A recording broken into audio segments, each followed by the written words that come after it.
നമസ്കാരം. CG3 സംഘടിപ്പിക്കുന്ന lamp എന്ന ലീഗൽ അവയർനെസ് ആൻഡ് മോട്ടിവേഷൻ പ്രോഗ്രാമിലേക്ക് എല്ലാവർക്കും ഹൃദ്യമായ സ്വാഗതം.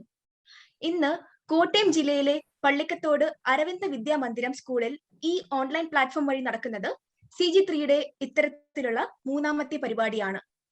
എല്ലാവരുടെയും ശ്രദ്ധയ്ക്ക് ദയവായി നിങ്ങളുടെ മൈക്രോഫോണുകൾ മ്യൂട്ട് ചെയ്യേണ്ടതാണ്. നിങ്ങളുടെ അഭിപ്രായങ്ങളും സംശയങ്ങളും നിർദ്ദേശങ്ങളും ചാറ്റ് ബോക്സിൽ കുറിക്കാവുന്നതാണ്. CG3യുടെ ഗൂഗിൾ ഫോം ചാറ്റ് ബോക്സിൽ ലഭ്യമാണ്. അത് പൂരിപ്പിച്ച് CG3യുടെ തുടർ പരിപാടികൾ പറ്റിയുള്ള അറിയിപ്പുകൾ ലഭ്യമാക്കാവുന്നതാണ്. കൂടാതെ നിങ്ങൾക്ക് എന്തെങ്കിലും സംശയങ്ങൾ ഉണ്ടെങ്കിൽ അത് സ്കൂൾ അധികൃതർ വഴി സമർപ്പിക്കാവുന്നതുമാണ്. നമുക്ക് ജഗദീശ്വരനെ വന്ദിച്ചുകൊണ്ട് ആരംഭിക്കാം. ഈശ്വര പ്രാർത്ഥനയ്ക്കായി കുമാരി ദേവിക എസ് നാഥിനെ ക്ഷണിക്കുന്നു.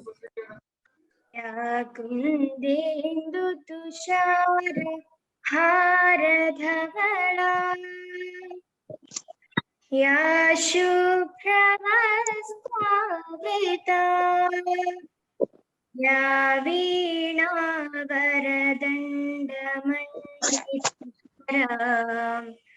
या श्वेतपद्मासना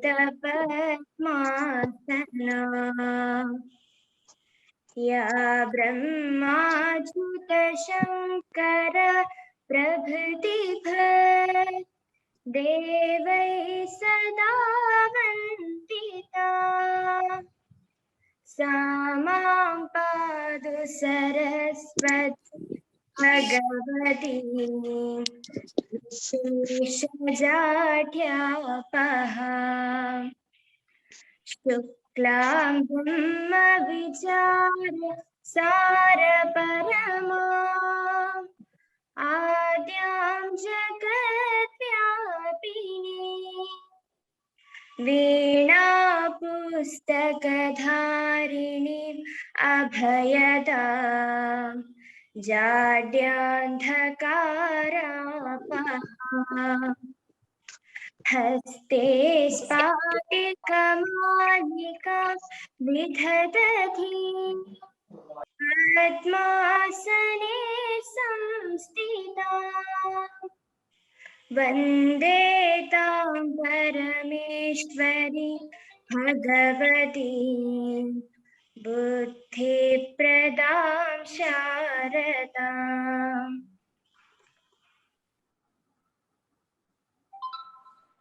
Now I cordially invite Srimati Kavita RC, Principal, Aravinda Vidyamandiram, for the welcome address. Over to you, ma'am. Honorable dignitaries present in the meeting, dear parents, teachers, and students. Every day, every moment of our lives is an opportunity to grow, understand, and earnestly serve the deepest and highest things attainable.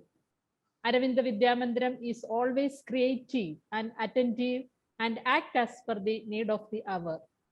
The legal awareness and motivation program is a different one, and the topic ignorance of law will not be excused. A lesson in life will stimulate reflection on its relevance among children, especially adolescents.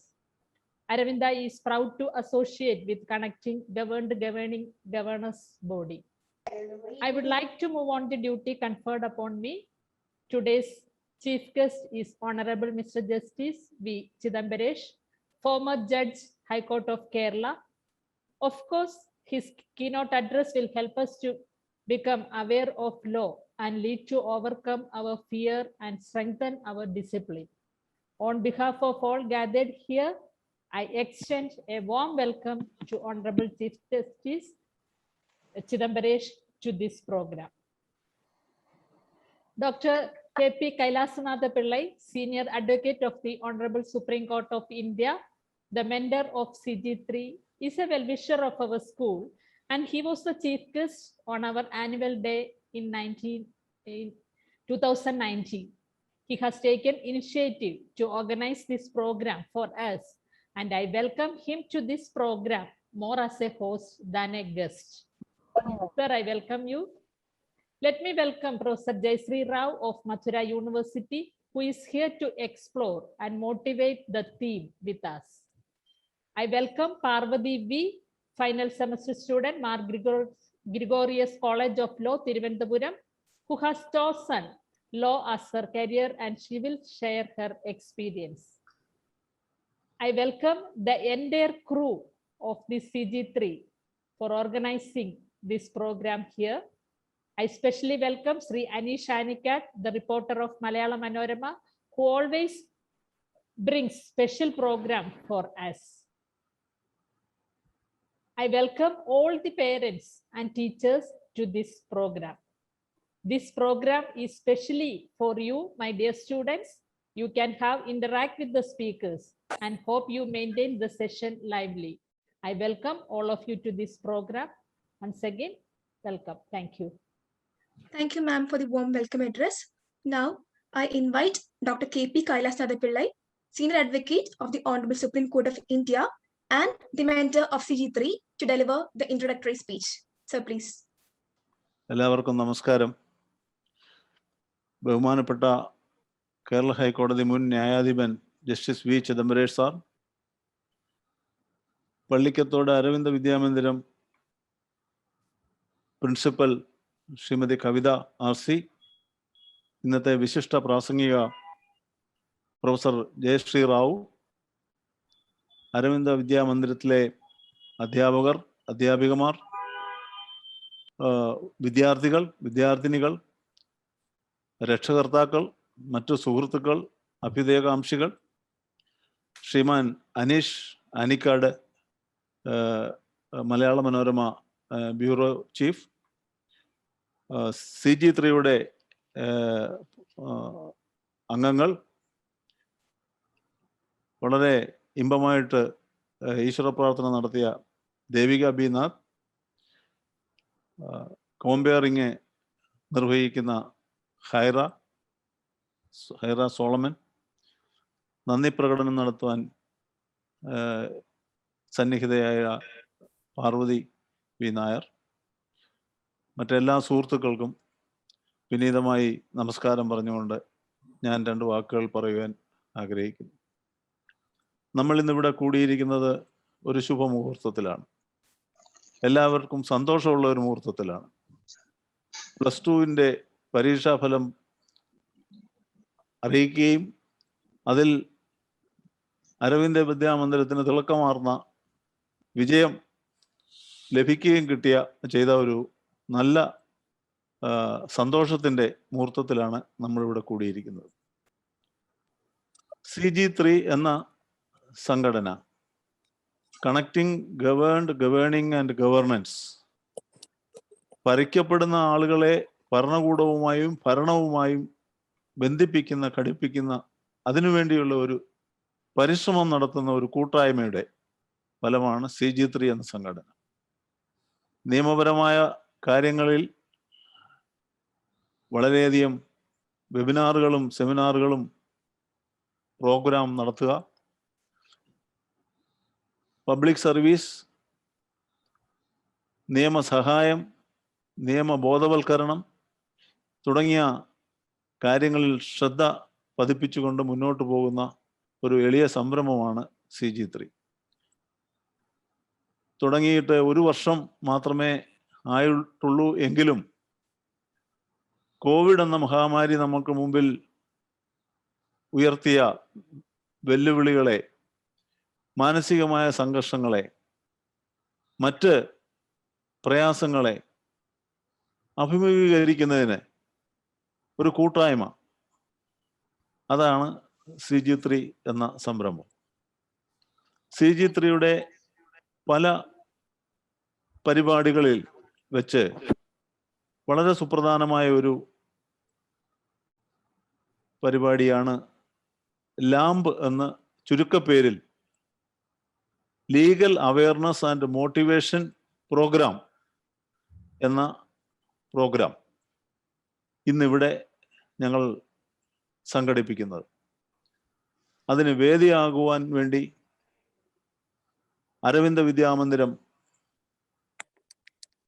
മുന്നോട്ട് വന്നതും അതിൻ്റെ ഭരണാധികാരികൾക്കും പ്രധാന അധ്യാപികയ്ക്കും പ്രിൻസിപ്പലിനും മറ്റെല്ലാവർക്കും ഞങ്ങൾ CG3 അവരോട് കടപ്പെട്ടിരിക്കുന്നു. കൊച്ചുകുട്ടികളുമായിട്ട് വിദ്യാലയങ്ങളിൽ പഠിച്ചുകൊണ്ടിരിക്കുമ്പോൾ നിയമപരമായി പ്രായപൂർത്തി എത്താത്ത പ്രായത്തിൽ കഴിയുന്ന കുട്ടികളുമായി ഇടപെടുമ്പോൾ, സംവദിക്കുമ്പോൾ ചെയ്യേണ്ടുന്ന എല്ലാ സഹായങ്ങളും സഹകരണങ്ങളും ഈ വിദ്യാലയത്തിലെ കുട്ടികളുമായി ഞങ്ങൾക്ക് ഈ പ്രോഗ്രാം പങ്കിടുന്നതിന്, അനുഭവങ്ങൾ, പരിചയങ്ങൾ, അറിവ് പങ്കിടുന്നതിന് ഈ സ്കൂൾ അധികാരികൾ ചെയ്തു തന്ന ഈ സഹായം സ്തുത്യർഹമാണ്. ഇന്നത്തെ വിഷയം നമ്മളിവിടെ പ്രിൻസിപ്പൽ മാഡം പറഞ്ഞു, the ignorance of law will not be excused.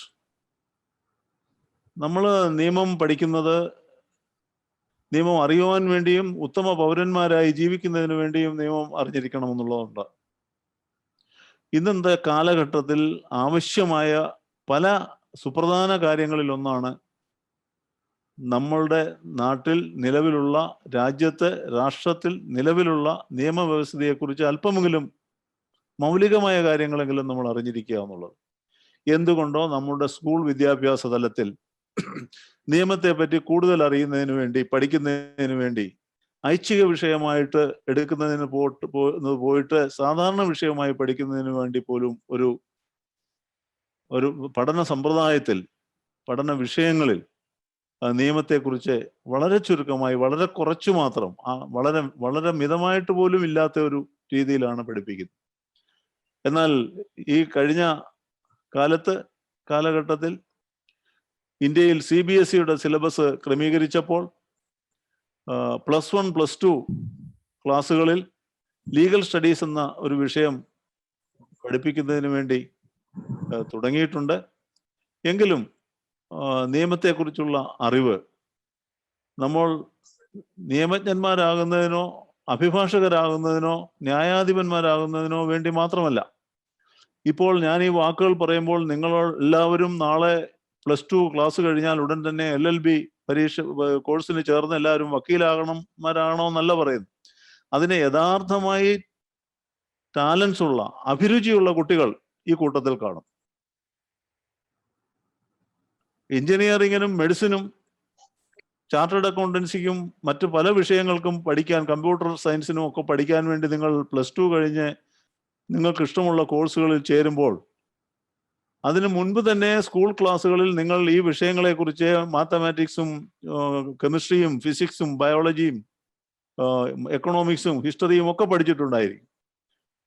12ാം class പഠിച്ചതിന് ശേഷം ഒരു കുട്ടി നിയമം പഠിക്കുന്നതിന് വേണ്ടി LLBക്ക് ചേരുമ്പോൾ അതിനു മുമ്പ് സ്കൂൾ തലങ്ങളിലൊന്നും കണ്ടിട്ടില്ലാത്ത, കേട്ടിട്ടില്ലാത്ത വിഷയങ്ങൾ പഠിക്കേണ്ടുന്ന ഒരു സാഹചര്യമാണ് ഉള്ളത്. അവർക്കും കൂടി ഒരു പ്രേരണയാണ്, പ്രചോദനം കിട്ടുന്നതിന് വേണ്ടിയാണ് CG3. അങ്ങനെ നിയമം പഠിക്കുന്നതിനും അഭിഭാഷകരാകുന്നതിനും അതിനുശേഷം അതുവഴി മറ്റ് തൊഴിലവസരങ്ങളിൽ എത്തുന്നതിനും സ്ഥാനലബ്ധി കിട്ടുന്നതിനുമുള്ള അർഹതയുള്ള കുട്ടികൾക്ക് ഇതൊരു പ്രചോദനമാകട്ടെ എന്നുകൂടിയാണ് ഞങ്ങൾ ആഗ്രഹിക്കുന്നത്. ഞാൻ എൻ്റെ വാക്കുകൾ ദീർഘിപ്പിക്കുന്നില്ല. നിയമം അറിഞ്ഞിരിക്കേണ്ടത് ഇന്നത്തെ കാലഘട്ടത്തിൽ കുട്ടികൾക്കെതിരെ, സ്ത്രീകൾക്കെതിരെ, പരിസ്ഥിതിക്കെതിരെ എല്ലാം വിധ്വംസകപരമായ പ്രവർത്തനങ്ങൾ നടക്കുന്ന ഈ സാഹചര്യത്തിൽ എന്താണ് നമ്മുടെ മുമ്പിൽ നടക്കുന്നത്, ശരിയാണോ തെറ്റാണോ എന്ന് തിരിച്ചറിയുന്നതിനുള്ള ഒരു വിവേചന ബുദ്ധി ഉണ്ടാകുന്നതിന് വേണ്ടി അല്പം നിയമം പഠിച്ചാൽ അത് നല്ലതായിരിക്കും എന്നുള്ള വിശ്വാസമാണ്. ഇതൊരു തീർത്ഥാടനമാണ് CG3യെ സംബന്ധിച്ചിടത്തോളം. നിങ്ങൾക്കും എൻ്റെ പ്രിയപ്പെട്ട കുട്ടികളോട് ഞാൻ പറയുന്നു, നിങ്ങളും ജീവിതം എന്ന് പറയുന്നത് ഒരു തീർത്ഥാടനമാണ്. അതിൽ വിദ്യാഭ്യാസം എന്ന് പറയുന്നത് നമുക്ക് വളരെയധികം സംരക്ഷണം കിട്ടി നമ്മൾ ചെയ്യുന്ന ഒരു പ്രവൃത്തിയാണ്. നിങ്ങളുടെ രക്ഷകർത്താക്കളുണ്ട്, നിങ്ങളുടെ അധ്യാപകരുണ്ട്, നിങ്ങൾക്ക് മറ്റു സഹായങ്ങൾ ചെയ്തു തരുന്ന ധാരാളം ആളുകളുണ്ട്. അപ്പോൾ നിയമത്തെക്കുറിച്ച് അല്പമെങ്കിലും ഒന്ന് പഠിച്ചു തുടങ്ങുന്നതിന് പറ്റിയ ഒരു സമയമാണിതെന്ന് വിശ്വസിച്ചുകൊണ്ട് ഞാൻ എൻ്റെ വാക്കുകൾ ചുരുക്കുന്നു. നിങ്ങളെ കാത്തിരിക്കുന്നത് നല്ല വിഷയത്തിൽ പ്രാഗൽഭ്യം നേടിയ 2 പണ്ഡിതോചിതമായി നിങ്ങളോട് അതിന് വിഷയത്തെക്കുറിച്ച് സംസാരിക്കാൻ കഴിവുള്ള 2 പ്രശസ്ത വ്യക്തിത്വങ്ങളാണ്. ന്യായാധിപനായും സീനിയർ അഭിഭാഷകനായും ഒക്കെ വളരെയധികം സമ്പുഷ്ടമായ സമ്പന്നമായ ഒരു പരിചയം ഉള്ള ജസ്റ്റിസ് വി ചിദംബരേഷ് സാർ. എനിക്ക് വളരെയധികം എന്നോട് ആത്മബന്ധം പുലർത്തുന്ന ആളാണ്. വളരെയധികം ഈ വിഷയത്തിൽ നിയമ പഠനത്തിലും പിന്നെ നിയമജ്ഞന എന്നുള്ള രീതിയിലും നിയമം അഭിഭാഷക വൃത്തിയിലും ന്യായാധിപന്റെ തരത്തിലും എല്ലാം തന്റെ മികവ് തെളിയിച്ചിട്ടുള്ള ആളാണ്. അതുപോലെ തന്നെ പ്രൊഫസർ ജയശ്രീ അഭിഭാഷക മാത്രമല്ല ഒരു നല്ല അക്കാഡമിഷ്യൻ കൂടിയാണ്. ഇവർ രണ്ടുപേരും നിങ്ങൾക്ക് വളരെയധികം അറിവ് പകർന്നു തരുവാൻ കഴിവുള്ളവരാണ്. അതുകൊണ്ട് ഞാൻ എൻ്റെ വാക്കുകൾ ചുരുക്കുന്നു. മാത്രമല്ല നിങ്ങളെ പോലെ തന്നെ പഠിച്ച് ഇപ്പോൾ നിയമം പഠിച്ചുകൊണ്ടിരിക്കുന്ന അതിൻ്റെ ഉയർന്ന ക്ലാസ്സിൽ എത്തിയിരിക്കുന്ന ഒരു വിദ്യാർത്ഥിനി നിങ്ങളോട് ഇതിൻ്റെ കൂടെ സംസാരിക്കും. പാർവതി വി നായർ ഒരു ലോ സ്റ്റുഡൻ്റ് ആണ്. മാസങ്ങൾക്കുള്ളിൽ അഭിഭാഷകയാകും. അപ്പോൾ ഇവരെല്ലാം നിങ്ങളുമായിട്ട് പങ്കുവെക്കുന്ന അറിവ് നിങ്ങൾക്കൊരു മാതൃകയാകട്ടെ, വഴികാട്ടിയാകട്ടെ എന്ന് ആശംസിച്ചുകൊണ്ട് ആഗ്രഹിച്ചുകൊണ്ട് നിങ്ങൾക്ക് എല്ലാവർക്കും എല്ലാവിധമായ ആയുരാരോഗ്യ സൗഖ്യങ്ങളും ലഭിക്കട്ടെ എന്ന് ആശംസിച്ചുകൊണ്ട് ഇതിനെല്ലാം വളരെയധികം പ്രചോദനം തന്ന, സപ്പോർട്ട് തന്ന അനീഷ് ആനിക്കാട് എന്ന മലയാള മനോരമയുടെ എൻ്റെ സുഹൃത്തായ മലയാള മനോരമയുടെ ഇവിടുത്തെ റിപ്പോർട്ടറും കൂടിയായ അനീഷിന് ഒരു പ്രത്യേകമായ ഒരു നന്ദിയും പറഞ്ഞുകൊണ്ട് ഞാൻ എൻ്റെ വാക്കുകൾ ചുരുക്കുന്നു. നമസ്കാരം. ജയ് ഹിന്ദ്.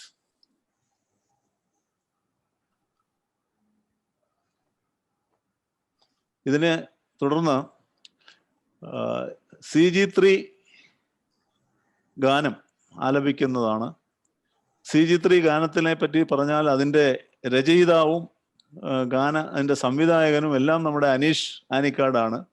അദ്ദേഹത്തിന് ഒരു അഭിനന്ദനങ്ങളും കൂടി പ്രകടിപ്പിച്ചുകൊണ്ട് ഞാൻ CG3യുടെ ടെക്നിക്കൽ ടീമിനോട് ഈ CG3 സോങ് പ്ലേ ചെയ്യുവാൻ വേണ്ടി ഞാൻ ആഗ്രഹിക്കുന്നു. ഞാൻ റിക്വസ്റ്റ് ചെയ്യുന്നു.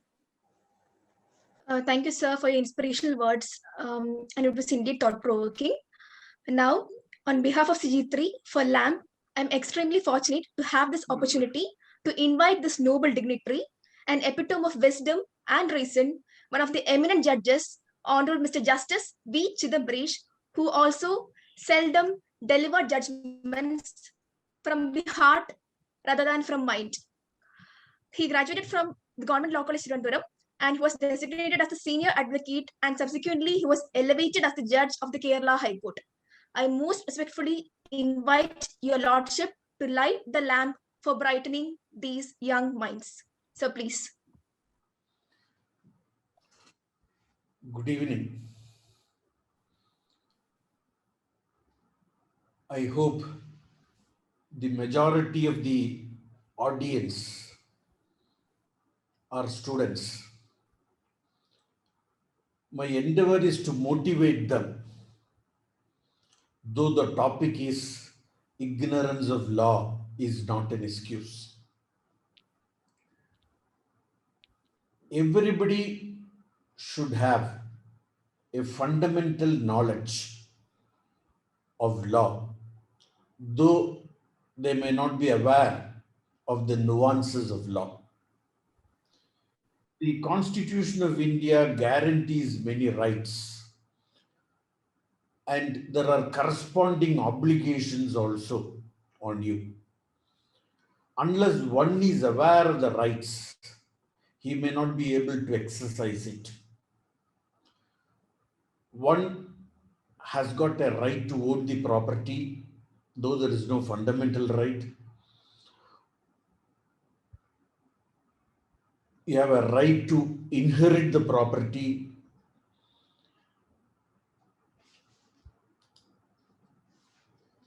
You have the right to act on self-defense. There are several such rights about which you should be aware of. To say that you are not aware of the provisions of law is not an excuse at all. The court is going to recognize your plea. that I am not aware of the provisions. Suppose you move down on the road,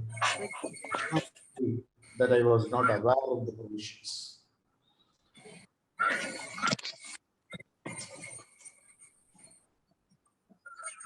To have a lawyer in your family is certainly a strength, just as having a doctor in your family or an engineer in your family. I am now coming to the motivational aspect.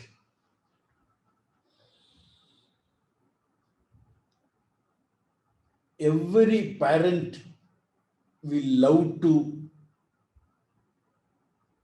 have his son seen as an engineer or a doctor. That was the trend a decade ago. You are assured of an income. I remember my grandfather telling me that I will not suggest this profession even to a worst enemy. Now, since you are young minds, I would like to tell my story so that it will stay in your minds for long.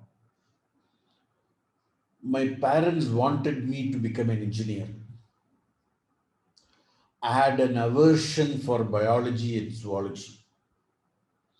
I was therefore put in the first group, as we usually call physics, chemistry, and mathematics. I secured 52 out of 60 in mathematics in the first year of pre-degree.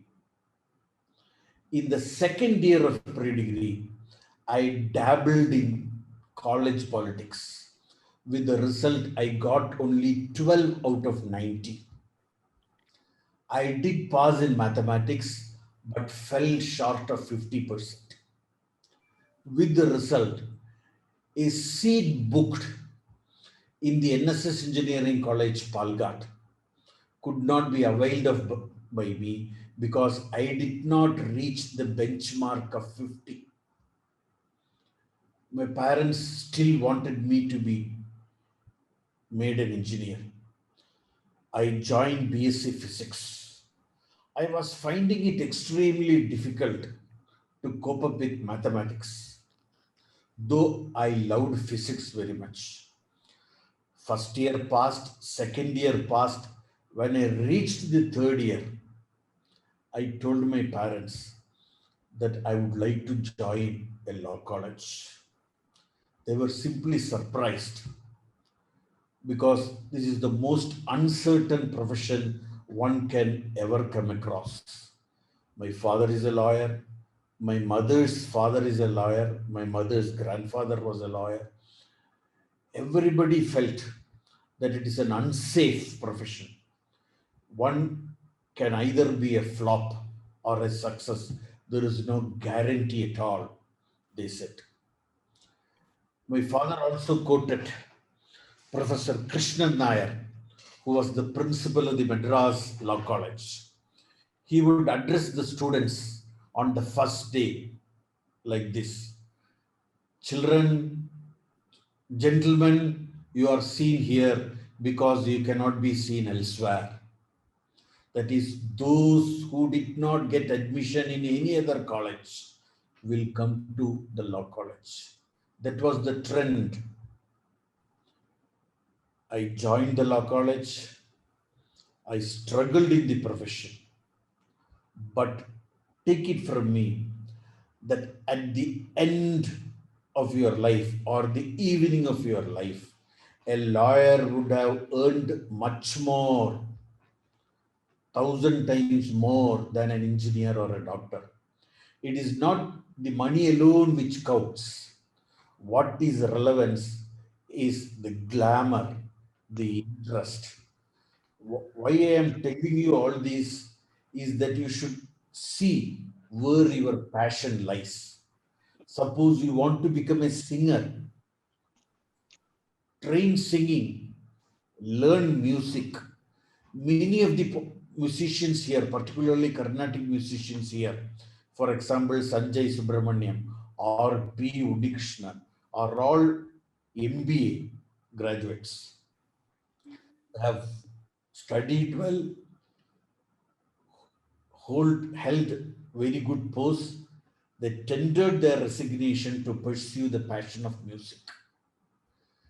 See where your interest lies. No parent shall forcibly make your son or daughter a collector or an engineer or a chartered accountant. You should find out where your passion lies. Now, this lawyer profession helps you to serve the society also. Not that you are going to extract money from everybody. I do lot of pro bono work in the sense that lawyers or even litigants who do not have any money at all to part with, I appear, conduct cases and bring victory for them. That is also serving the society. You make the persons aware of the legal rights they have. Suppose a daughter is disinherited under the present Hindu Succession Act, she is also a co-parsoner, she is also entitled to get rights. Now, how do you write a will? You should know. Suppose you want to bequeath your property to one of your children. How do you write a will? The shortest will is of Justice V.L. of Mr. V.L. Ethiraj of the Madras High Court, a very senior lawyer. He said, I bequeath everything to my wife, attested by 2 of his juniors. It does not require any registration. There are many, many nuances in life, nuances of law, which you should learn. Criminal Procedure Code, Indian Penal Code, how to protect your dignity, how to protect your life, where your rights end, what are your obligations, whether it be under the environmental law, whether it be under the Transfer of Property Act. All these can be done only if there is a legal empowerment. High time that the academicians think of having one subject, as Dr. Kailasanatha Pillai said, physics, chemistry, or zoology alone is not sufficient. You should have an engineering section. You should have a human body, that is doctor's subject. Similarly, a law should also be one of the subjects, so that a student coming out of +2 will have a basic knowledge, an elementary knowledge of these branches, and he would have made up his mind to which profession, to which channel he should go. I am extremely glad that I have been given an opportunity to address the students. I love students, I love children.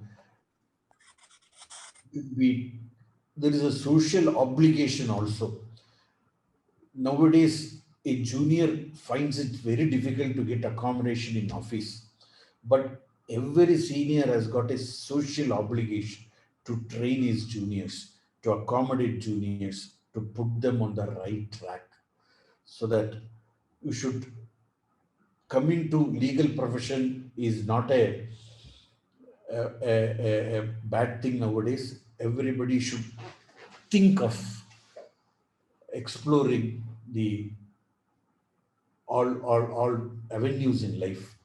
I wish you the best in the years to come. Thank you. Over to hello, Ira. Hera. Yes, sir.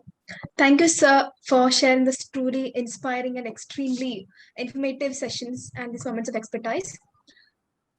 Now, I humbly invite Professor Jayashree Rao, Professor in Madurai Law College, for motivating these young minds. Please, ma'am.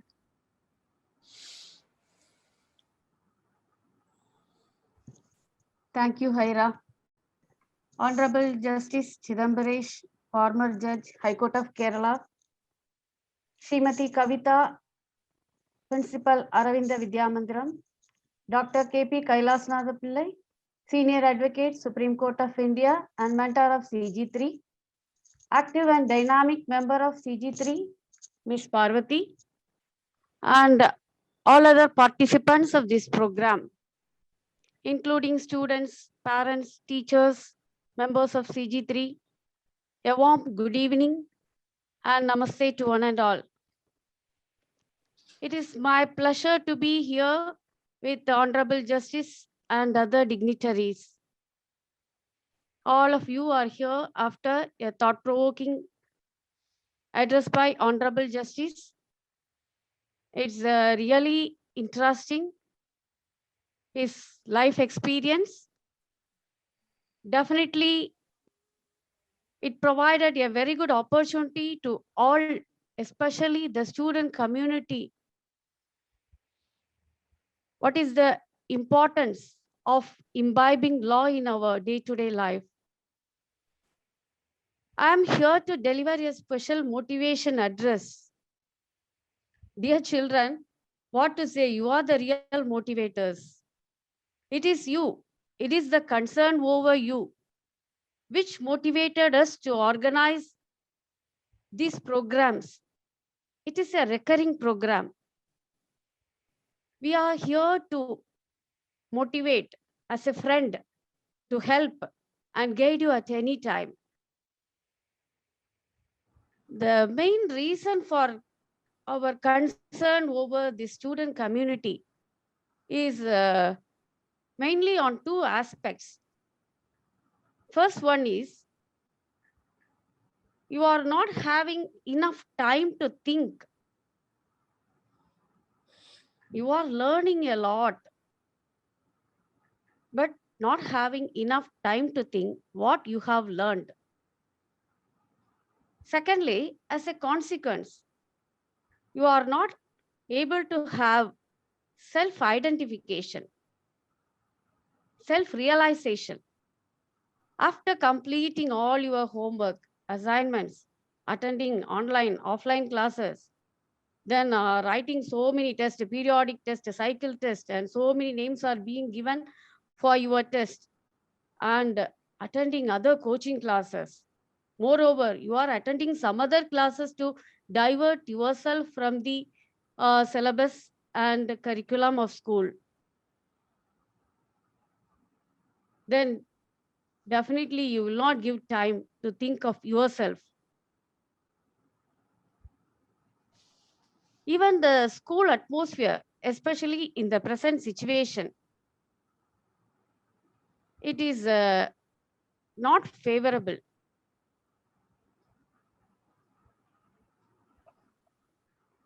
Due to this pandemic situation, mostly we are having online classes and no personal contact of teacher and student. So they also are not able to give more guidance. Only a limited guidance can be given in this situation.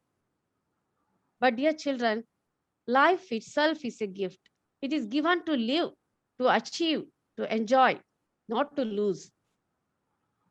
Besides your regular activities, my humble request is you have to find time to think. We used to think, you may say, every time all of us are thinking about something. But about what? What are your thoughts? Where are you standing? What is your standing? Do you have control over your thoughts? Are you going in the right path? Throughout the day, we are thinking, but mostly wavering thoughts. When we are awake, when we are asleep, even dream also may be equated with thought. You may think of your past, present, career, education, friends, cinema, sports, and so on. Do you know Your thoughts are related to your mental condition, its character, its quality, its positivity, its negativity. Last but not the least, the virtue behind your thought. All is related to your standing, related to your consciousness.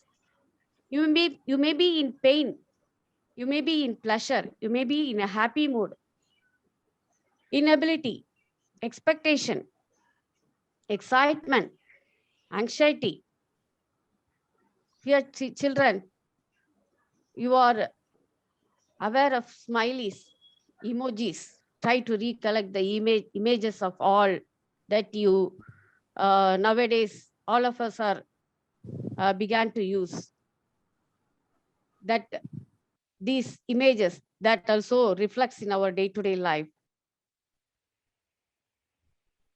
So the secret of our life, as said by Rhonda Byron, your thoughts are the architects of your destiny. It molds you. It decides whom you are. It decides what you are. Dear children, you might have heard of a Japanese pseudoscientist come businessman, Masaru Emoto, who claimed that human consciousness could affect the molecular structure of water. In his book, The Hidden Messages of Water, a glass of water in front of you, it is having consciousness. It is more than a physical substance. You can see the water that is put in front of you. So whatever activity that you are doing, it reacts in every situation. In case you are happy, you may be sad, you may be angry, all is reflected in that glass of water. So you may, when it is exposed to human words, sounds, and intentions, it reacts. You may criticize this experiment, but definitely you must have a look into the message that it gives. If a glass of water is able to change its molecular substance on different situations, why our consciousness will not be the key factor behind molding our thoughts? The message it gives is we must have a look at ourselves. This is what we expect from you nowadays. Have a look at yourself. You are energetic, you are powerful, active, dynamic, handsome, healthy, strong, sincere, obedient, and so on. But unfortunately, most of you are trapped somewhere. Where you may like something, but may do some other. You may like literature by maybe learning physics. Dear children, most of us are not having enough courage to identify and fix our self-identity. It is what we need. You may desire of becoming a doctor, engineer, architect, politician, or sportsman. Only few doctors are popular. Only few IAS officers are known persons. Why? The mere education will not create an identity to a person. It is the contribution that you have given to a particular society that creates your identity. To have identity, before being identified by the society as a conditioned precedent, you must be able to think about yourself, search about you, research, find out, analyze, exercise options, decide, fix your self-identity. If you are successful in finding, then only you will be identified by the society. Your life reflects the in-depthness of your understanding about yourself. Some of you may identify your interest towards pursuing law. You may be having a strong feeling of social justice. We are proud to say that the lawyer community is having the unique privilege of upholding the rule of law. You may be having the ability to speak, to argue, to write, to compromise, to advise, to negotiate, to mediate. Legal profession is a combination of all the above and gives chance to expose your talent. It is not confined to courtrooms, as you may see in cinema or TV. It is only one part of that profession. Depending on one's interest, a person pursuing legal education gets different opportunities, may work for individuals, for societies, for corporates, for bank, for government departments, and so on. May prefer teaching side. Even in practicing side, they are having so many opportunities. Considering one's own interest, he may practice on civil side, criminal side, handle consumer cases, intellectual property cases, taxation matters, cyber crimes, motor accident cases, family matters, and the list goes on. So my humble submission is, if you want to pursue legal education, you must get yourself prepared right from the school days. Like so many of you are attending coaching classes and getting extra training, besides studying the same subject in your school curriculum, because you must get yourself prepared to higher education. But that lacks in case of legal education, as already told.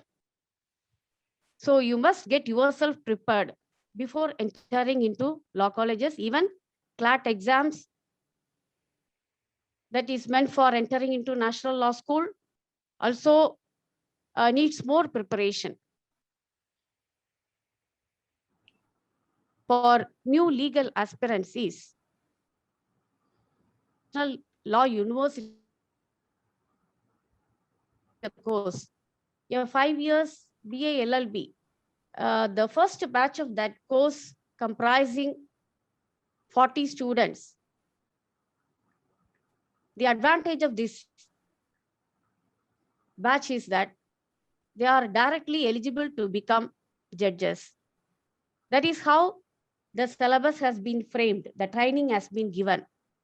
You people, you students are fortunate in case you want to pursue legal education.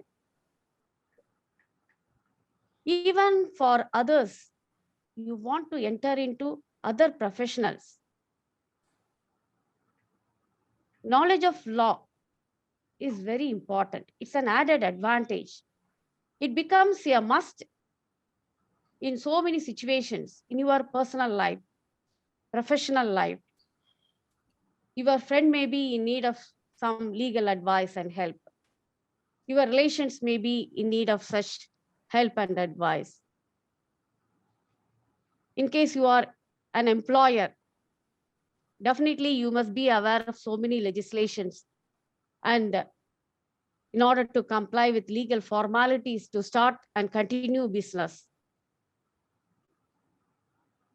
In each and every walks of life, definitely a person must be aware of law.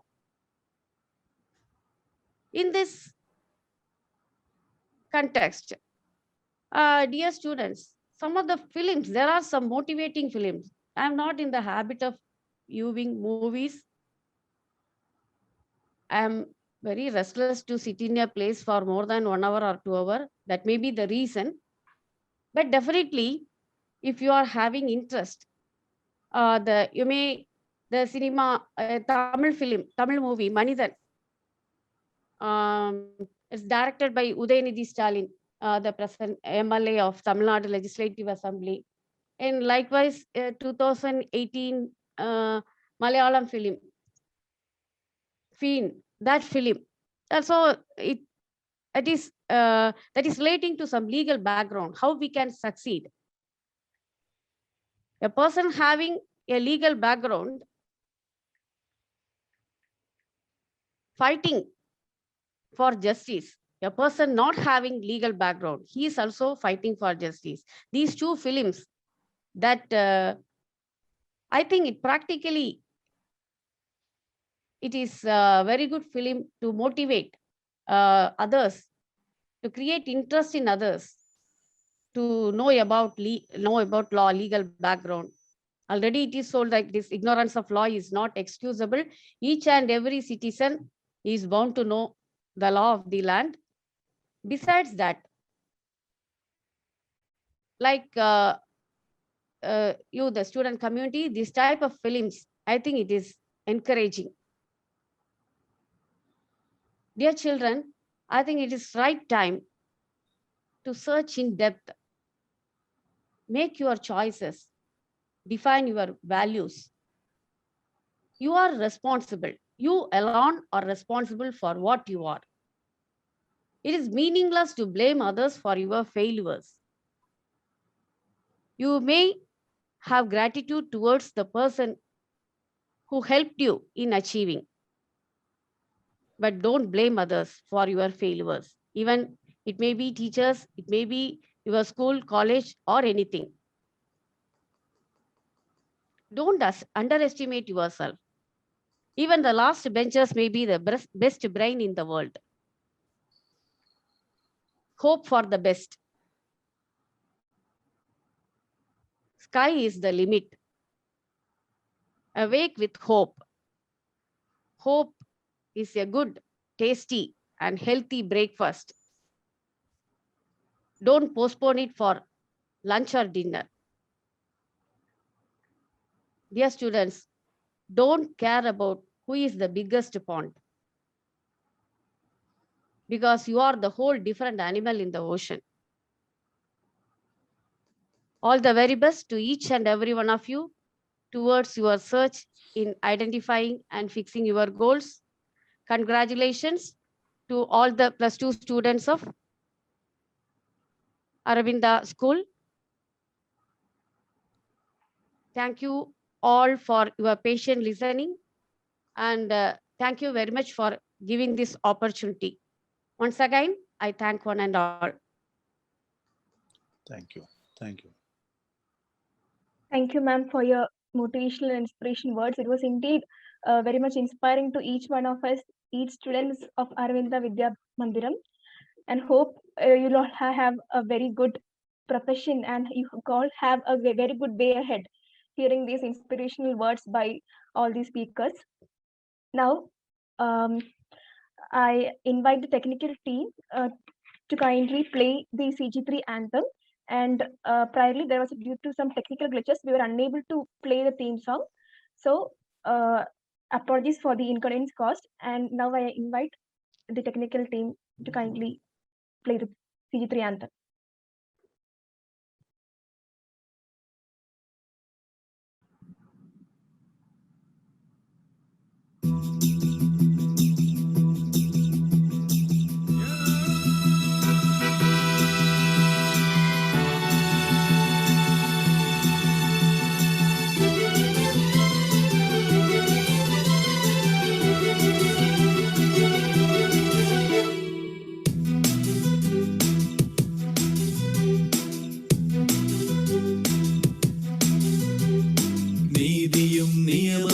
ജനപക്ഷത്തൊരുക്കുവാൻ CG3 നീതിയും നിയമവും ജനപക്ഷത്തൊരുക്കുവാൻ CG3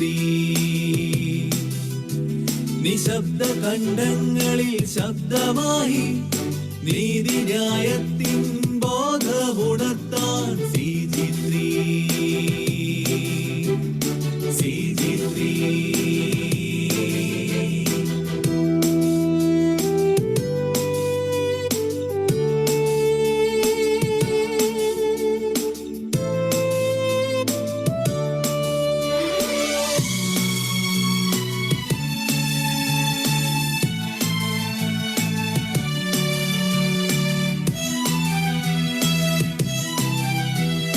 നൂതന ആശയപ്രകാശനത്തിൽ പരിഹരിച്ചിടാം 100,000 ആളിൽ നീറും ദുരിതങ്ങൾ.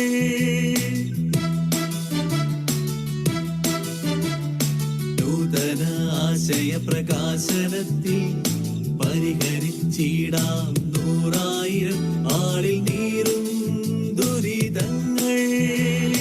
മനുഷ്യത്വ നിറച്ചു നാം മുന്നോട്ടായ നമുക്കീ കൂട്ടായ്മയിൽ സത്യശീലവും ധർമ്മബോധവും കരുത്താകുമീ CG3. നീതിയും നിയമവും ജനപക്ഷത്തൊരുക്കുവാൻ CG3. നിശബ്ദ കണ്ഠങ്ങളിൽ ശബ്ദമായി നീതിന്യായത്തിൻ ബോധമുണർത്താൻ CG3.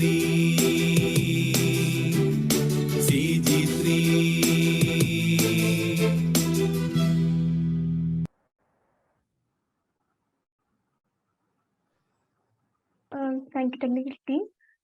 Now is the time for the interactive session. You can ask questions. Any one of you, everyone can ask the questions, or you can post the queries in the chat box also. പ്രിയപ്പെട്ട കുട്ടികളെ, നിങ്ങൾക്ക് മലയാളത്തിലോ ഇംഗ്ലീഷിലോ ചോദ്യങ്ങൾ ചോദിക്കാവുന്നതാണ്. നിങ്ങൾക്ക് സംശയങ്ങളുണ്ടാകാം, നിങ്ങൾക്ക് specific ആയിട്ടുള്ള ചോദ്യങ്ങളുണ്ടാകാം. നിയമം പഠിക്കുന്നതിനെ കുറിച്ചാകാം, ഏതെങ്കിലും ഒരു നിയമത്തെക്കുറിച്ചാകാം, ഏതെങ്കിലും ഒരു സംഭവത്തെക്കുറിച്ചാകാം. വളരെ യാതൊരു ഭയവും ഇല്ലാതെ, യാതൊരു വൈക്ലഭ്യവും ഇല്ലാതെ നിങ്ങൾക്ക് ചോദ്യങ്ങൾ ചോദിക്കാം. ഇതിപ്പം ഫ്രീ ഫോർ ഓൾ ആയിട്ടുള്ള ഒരു സമയമാണ്. അടുത്ത 10-15 മിനിറ്റ് എല്ലാവർക്കും ഉപയോഗിക്കാം. രക്ഷകർത്താക്കൾക്കും ചോദിക്കാം, അധ്യാപകർക്കും ചോദിക്കാം. ചോദ്യങ്ങൾക്ക് മറുപടി പ്രൊഫസർ ജയശ്രീ അല്ലെങ്കിൽ ജസ്റ്റിസ് വി ചിദംബരേഷ് സാർ അല്ലെങ്കിൽ CG3 ആരെങ്കിലും ഭാരവാഹികൾ നിങ്ങൾക്ക് നൽകുന്നതായിരിക്കും. യെസ്, പറഞ്ഞാട്ടെ, ചോദിച്ചാട്ടെ. So my name is Durga VS and I'm a student of +2 Humanities, Aravinda Vidya Mandiram. So the theme for today's discussion is about ignorance of law will not be excused. So my question is related to that theme. So by now everyone is aware about that legal maximum and what it means.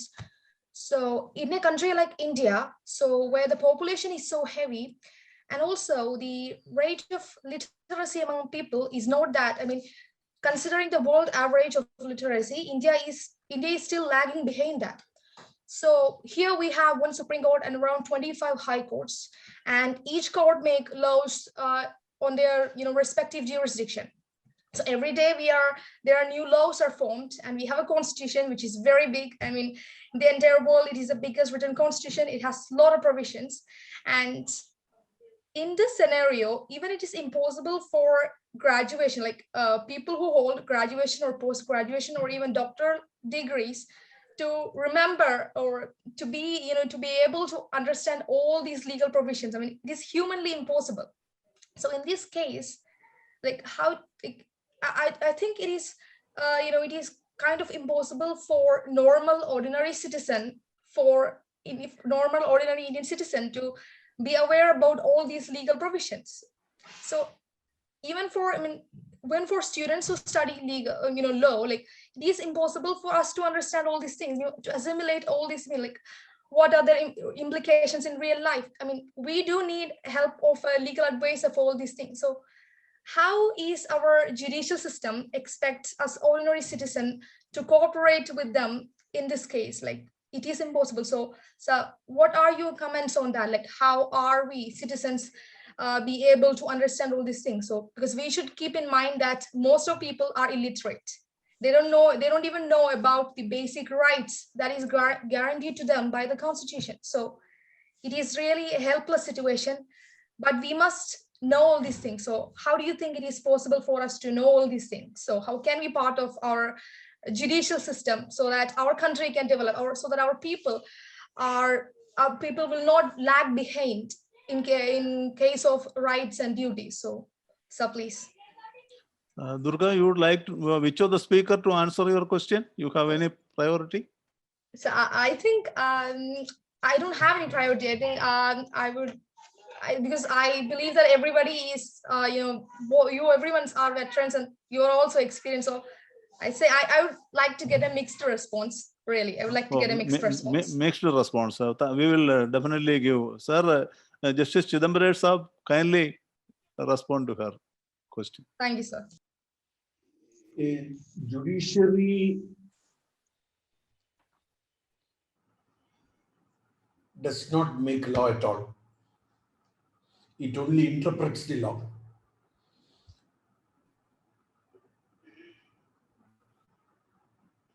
Everybody is expected to know at least the basic provisions in law. There is no gainsaying in saying that how can the judiciary expect us to know the law? Everybody is obliged to understand the implications of law, the existence of law, the adherence to law, the consequences of violation. The lawmakers whom you have elected publish the law, the government publishes the law, the court only, the judiciary only interprets the law or applies the law to the given situation. You have to rise up to the expectations of the judiciary, expectations of a civilized citizen, and ignorance cannot be used as a shield. I pass on the mic to the next speaker who can also give his opinion. Professor Jayashree, അഭിപ്രായം എന്താണ് ആ ചോദ്യത്തിനോട്? Yes, sir. Yes, sir. Dear Durga, what you have said is correct. But law excuses no one. If we began to permit, if we began to excuse, the entire legal system will be meaningless. So each and every person is expected to know the law of his own nation, at least the basic law in our day-to-day affairs. Definitely, we must be able to know. For example, your school timings, your class starts at 9 a.m. You are entering the class by 9:30. Your principal ma'am is taking the class. She knows that you are brilliant, you are dedicated, you are sincere, you are in the good book of the principal. Some other 2 students comes. They are not in that list. She lets you in and ask others to go out. The reason she said is, they are late. You also are late. Here, in case she began to give excuse to you and punish other 2 persons, is it right? No, ma'am. While getting admission into your institution, each and every one of you are bound to know the rules and regulations there. If we began to excuse one by one, the entire system will be meaningless. So this is the rule, but moreover, in so many cases, there are exceptions. There is no absolute rule in the world. For each and every situation, the general rule is that law is not excusable. But considering the realities while interpreting law, in so many cases, excuses, we use that term excuse mostly on the humanitarian grounds. In so many situations, our exemptions are given to citizens. It's a very good question. I think you are having very good interest, very good sense of justice. Thank you, Durga. Durga ചോദിച്ച ചോദ്യത്തിന് ഒരു ചെറിയ ഒരു ഉത്തരം ഞാനും കൂടെ പറഞ്ഞുകൊള്ളട്ടെ. Durga, Yes, sir, sure. വളരെ മൗലികമായ ഒരു ചോദ്യമാണ് ചോദിച്ചത്. അതൊരു മുൻവിധിയാണ്. നിയമം, ignorance of law is not excusable. എല്ലാവർക്കും നിയമമെല്ലാം അറിയാം എന്നുള്ളതൊരു മുൻവിധിയാണ്. അതാണ് നമ്മുടെ സിസ്റ്റം, നമ്മുടെ വ്യവസ്ഥിതി, നിയമവ്യവസ്ഥിതി. നമ്മൾ നല്ലവനാണ് എന്നൊരാൾക്ക് മുൻവിധി ഉണ്ടെങ്കിൽ അത് മോശമായിട്ട് നമുക്ക് പറയാൻ പറ്റുമോ? ഇല്ല. നിങ്ങൾക്ക് എല്ലാവർക്കും നിയമം അറിയാം എന്നുള്ള ഒരു മുൻവിധിയാണ് നമ്മുടെ ഈ സിസ്റ്റത്തിനുള്ളതെങ്കിൽ അത് നല്ല സിസ്റ്റം അല്ലേ? നിങ്ങൾ വയലേറ്റ് ചെയ്യുമ്പോഴാണ്, നിങ്ങൾ തെറ്റ് ചെയ്യുമ്പോഴാണ് അതിന്റെ ചൂട് മനസ്സിലാക്കുന്നത്. അതാണ് നിയമവ്യവസ്ഥിതി. അത് ക്രിമിനൽ നിയമത്തിലെ ഒരു സിസ്റ്റമാണ്. ഇപ്പോൾ 7 വയസ്സ് വരെയുള്ള കുട്ടി എന്ത് തെറ്റ് ചെയ്താലും, എന്ത് കുറ്റം ചെയ്താലും അതിന് ശിക്ഷയില്ല. കാരണം 7 വരെയുള്ള കുട്ടികൾക്ക് മാനസികമായിട്ട് തെറ്റ് ചെയ്യുന്നതിനുള്ള വളർച്ചയില്ല, സാധ്യതയില്ല എന്നുള്ളതാണ് നിയമം. അതുകൊണ്ട് ignorance of law is no excuse എന്നുള്ളത് ഒരു എല്ലാവരുടെയൊക്കെ എല്ലാ സന്ദർഭങ്ങളിലും എല്ലാവർക്കും നേരെ പ്രയോഗിക്കുന്ന ഒരു ആയുധമല്ല. അതൊരു നമ്മളുടെ ഒരു ഗുണമാണ്, മേന്മയാണ്. നമുക്ക് നിയമത്തെ, നമ്മൾ എന്തെങ്കിലും കാര്യങ്ങളെയൊക്കെ നമ്മുടെ സമൂഹത്തിൽ ഭയക്കണം. രക്ഷകർത്താക്കളെയും അധ്യാപകരെയും ഭയക്കുകയല്ല, സ്നേഹിക്കുകയും ആദരിക്കുകയും ചെയ്യണം. പിന്നെ എന്തിനാണ് ഭയപ്പെടേണ്ടത്? നമ്മളെ തന്നെ ഭയപ്പെടണം. നമ്മളെ ഭയപ്പെടുമ്പോൾ നമ്മൾ തീർച്ചയായിട്ടും നമ്മൾ മറ്റു പലതിനെയും കുറിച്ച് വളരെ ശ്രദ്ധിക്കും. ഇപ്പോൾ നമ്മൾ പ്രാക്ടീസ് ചെയ്യാൻ പോകുമ്പോൾ എല്ലാവരും എല്ലാ നിയമവും പഠിച്ചിട്ടല്ല പോകുന്നത്. ന്യായാധിപന്മാർക്ക് വക്കീലന്മാരെ നിയമം കാണിച്ചു കൊടുക്കും, പറഞ്ഞു കൊടുക്കും. ന്യായാധിപന്മാർ അത് കേട്ട് അതിനുള്ള വിശദീകരണവും വിവർത്തനവും ഇന്റർപ്രിട്ടേഷനും നടത്തും. അതുകൊണ്ട് നമ്മുടെ വ്യവസ്ഥിതി തകരാതിരിക്കാൻ അതിനെ ഒന്നിച്ചു നിർത്തുന്ന ചില തത്വങ്ങളുണ്ട്. ആ തത്വങ്ങളിൽ ഒന്നാണ് ഈ പറഞ്ഞിരിക്കുന്ന ഈ തത്വം. അല്ലാതെ ഭാരതത്തിലുള്ള 137 കോടി ജനങ്ങൾക്കും നിയമമെല്ലാം അറിയണം, അതൊരു പ്രായോഗികമായിട്ട് ബുദ്ധിമുട്ടല്ലേ എന്ന് നമ്മൾ ചോദിക്കുന്നത് അത് ഒരു വശം. ദുർഗ ചോദിച്ചത് യുക്തിപരമായ ഒരു ചോദ്യമാണ്, ലോജിക്കലായിട്ടുള്ള ചോദ്യമാണ്. ഞാൻ പറയുന്നത് ഇതിന്റെ പ്രായോഗിക വശമാണ്. അമേരിക്കയിലെ ഒരു പ്രശസ്തനായ ഒരു ജൂറിസ്റ്റ്, ഒരു ചീഫ് ജസ്റ്റിസ് പറഞ്ഞിട്ടുണ്ട്, Oliver Wendell Holmes, the life of law is not logic, it is experience. ഇതാണ് നമ്മുടെ എക്സ്പീരിയൻസ് ആണ്. നമുക്കൊരു ഭരണഘടന 1950 ഉണ്ടായപ്പോൾ ആ നിയമം അത് നിയമം എന്താണെന്ന് ആർക്കും അറിയത്തില്ല ജനങ്ങൾക്ക്. അതെന്താണ് അതിൽ എഴുതി വെച്ചിരിക്കുന്നത്.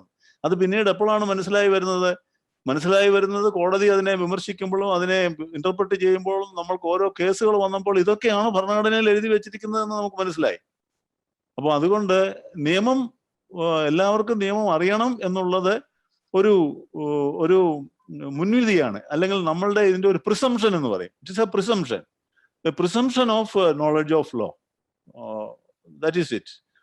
അതുകൊണ്ട് അതൊരു തത്വമാണ്. ആ തത്വം അത് പോസിറ്റീവാണ്, നെഗറ്റീവ് അല്ല.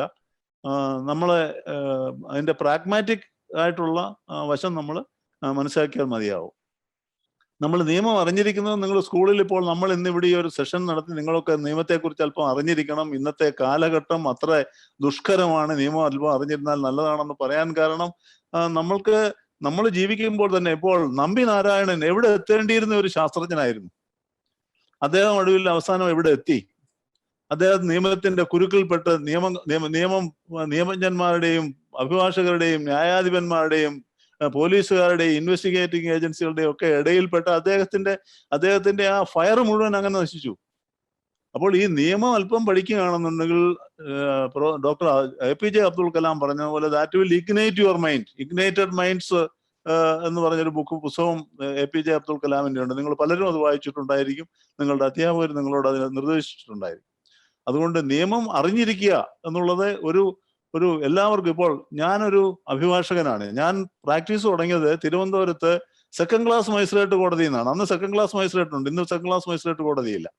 അവിടുന്ന് വന്ന് ഞാൻ സുപ്രീം കോടതിയിലെത്തി. ഞാനൊരു ഗ്രാമപ്രദേശത്തിൽ നിന്നും വരുന്ന ആളാണ്, അവിടെ ജനിച്ച ആളാണ്. പക്ഷെങ്കിൽ ഇവിടെ നമ്മൾ സ്റ്റെപ്പ് ബൈ സ്റ്റെപ്പ് ആയിട്ട്, അല്ലെങ്കിൽ ഇന്ത്യയിൽ പറയുന്നത് പോലെ ഏകദം ദോകദം, ഇങ്ങനെ നമ്മൾ ഗ്രാജുവലാണ്. ഇതൊരു പ്രോഗ്രസ് ആണ്, ഉള്ള സഡൻ അല്ല. ഇത് ഫാസ്റ്റ് ഫുഡ് സർവീസ് ഇവിടെ കിട്ടത്തില്ല നമുക്ക്. ഇവിടെ ഇറ്റ് ഈസ് എ വെരി എന്താണ് പറയുന്നത്, വെരി ആർഡുവസ് ജേർണി. അത് നമ്മൾ എടുക്കണം. ഇപ്പൊ ഉദാഹരണത്തിന് നിങ്ങളെ എപ്പോഴും, ഇപ്പോൾ ഞാൻ ഈ ഒരു കാര്യം പറഞ്ഞല്ലോ, ഞാൻ ദീർഘിപ്പിക്കുകയല്ല. നമ്മൾ എല്ലാം അറിയാവുന്ന ഒരാളെ കുറിച്ച് വിചാരിച്ചാൽ അത് നല്ലതാണ്. നമ്മുടെ അടുത്ത് വരുന്ന ഓരോ കക്ഷികളും, അക്ഷരാഭ്യാസം ഇല്ലാത്ത കക്ഷികൾ പോലും നമ്മളെക്കാൾ വിവരമുള്ള ആളാണെന്നുള്ള മുൻഗണനയോടുകൂടിയാണ് അവരെ സമീപിക്കാൻ. അവർക്ക് ബുദ്ധി കാണും, അവർക്ക് പല സാഹചര്യങ്ങൾ കൊണ്ട് പഠിക്കാൻ സാധിച്ചിട്ടുണ്ടായിരിക്കത്തില്ല. എൻ്റെ ഒരു കക്ഷി തിരുവനന്തപുരത്തുണ്ടായിരുന്നു, വളരെ സാധുവാണ്, നല്ല സ്പിരിറ്റ് ആണ്, സ്പിരിറ്റഡ് ക്ലയന്റ് ആണ്. എവിടെ വേണേലും നമുക്ക് എവിടെ വരെ, ഏതറ്റം വരെ വേണേൽ പോകാൻ സാർ, ഫൈറ്റ് ചെയ്യണമെന്ന് പറയും. അദ്ദേഹം എന്നെ ഫോണിൽ വിളിക്കുന്നത് രാത്രി 11 മണിക്കാണ്. അപ്പൊ ഞാൻ ചോദിക്കും, എന്നാൽ ഇതൊരു കുറച്ചുകൂടി നേരത്തെ വിളിക്കത്തില്ല എന്ന്. അദ്ദേഹം പറയല്ല, സാർ എല്ലാ ജോലിയും കഴിഞ്ഞ് ഇപ്പം ഫ്രീ ആയിട്ട് കിടക്കാൻ പോകുന്ന സമയമായിരിക്കും, എനിക്കറിയാം. അപ്പൊ ഇപ്പൊ വിളിച്ചാൽ സാറിന് അടുത്ത് കാര്യമായിട്ട് സംസാരിക്കാൻ സാധിക്കും. നോക്കണം, ഒരു കക്ഷിയുടെ ബുദ്ധി നിങ്ങൾ നോക്കണം. അതുപോലെ മറ്റൊരു കക്ഷി ഒരിക്കൽ വന്ന് ഒരു രക്ഷയില്ലാതെ അവിടെ ഇവിടെയൊക്കെ പോയി കേസൊക്കെ തോറ്റിട്ട്, സുപ്രീം കോടതി 3-4 കോടതി തോറ്റിട്ട് ഒരു കേസ്, ഉള്ള പൈസ എല്ലാം തീർന്നതിന് ശേഷം എൻ്റെ അടുത്ത് വന്നിട്ട് പറഞ്ഞു, സാറേ രൂപയൊന്നുമില്ല, നല്ലൊരു കേസുണ്ട്. കേസ് വായിച്ചു നോക്കുമ്പോൾ 4 തോറ്റ കേസാണ്, നല്ല കേസെന്ന് പറയാം. ഞാൻ പറഞ്ഞു, ഇത് നല്ല കേസാണെന്ന് എങ്ങനെ പറയാം, എന്നാലും നോക്കാം നമുക്ക്. ഒരാൾ നമ്മളെ പ്രതീക്ഷിച്ച് നമ്മുടെ അടുത്ത് വരുമ്പോൾ നോക്കി. അപ്പോൾ പറഞ്ഞു, സാർ ഞാനിത് പല വക്കീലന്മാരുടെ അടുത്തും കൊണ്ടുപോയി, അവരെല്ലാം പറഞ്ഞു എടുക്കാനൊക്കത്തില്ല, സാറ് മാത്രമാണ് ഇപ്പൊ പറയുന്നത്, എനിക്കൊരു ആശ്വാസമായി. ഞാൻ ഏതെങ്കിലും ഒരു കച്ചിത്തുരുമ്പ് നോക്കി ഇങ്ങനെ ഇരിക്കുകയായിരുന്നു. അപ്പോൾ നമ്മൾ ഒരു കക്ഷി നമ്മൾ കച്ചിത്തുരുമ്പാണെന്ന് പറഞ്ഞാൽ അത് നമ്മൾ കേൾക്കണം. അത് നമ്മളെക്കാട്ടിലും മിടുക്കനാണ്. അവസാനം ആ കേസിന് അനുകൂലമായിട്ടൊരു ഉത്തരവ് കഴിഞ്ഞപ്പോഴാണ് അദ്ദേഹത്തിന്റെ മുഖത്തുള്ള ആ ഒരു സന്തോഷം എന്ന് പറയുന്നത്. അതുകൊണ്ട് നമുക്ക് മുൻവിധികളാണ്, ഈ മുൻവിധികൾ പോസിറ്റീവ് ആയിരിക്കണം. നമ്മൾ സംസാരിക്കുന്ന ആളുകൾ, ഇപ്പോൾ ഞാൻ 225 കുട്ടികളോട് ഞാൻ സംസാരിച്ചുകൊണ്ടിരിക്കുന്നു. ആ 225 കുട്ടികളും എന്നേക്കാൾ സമർത്ഥകളാണെന്നുള്ള വിശ്വാസത്തിലാണ് ഞാൻ ഈ സംസാരിക്കുന്നത്.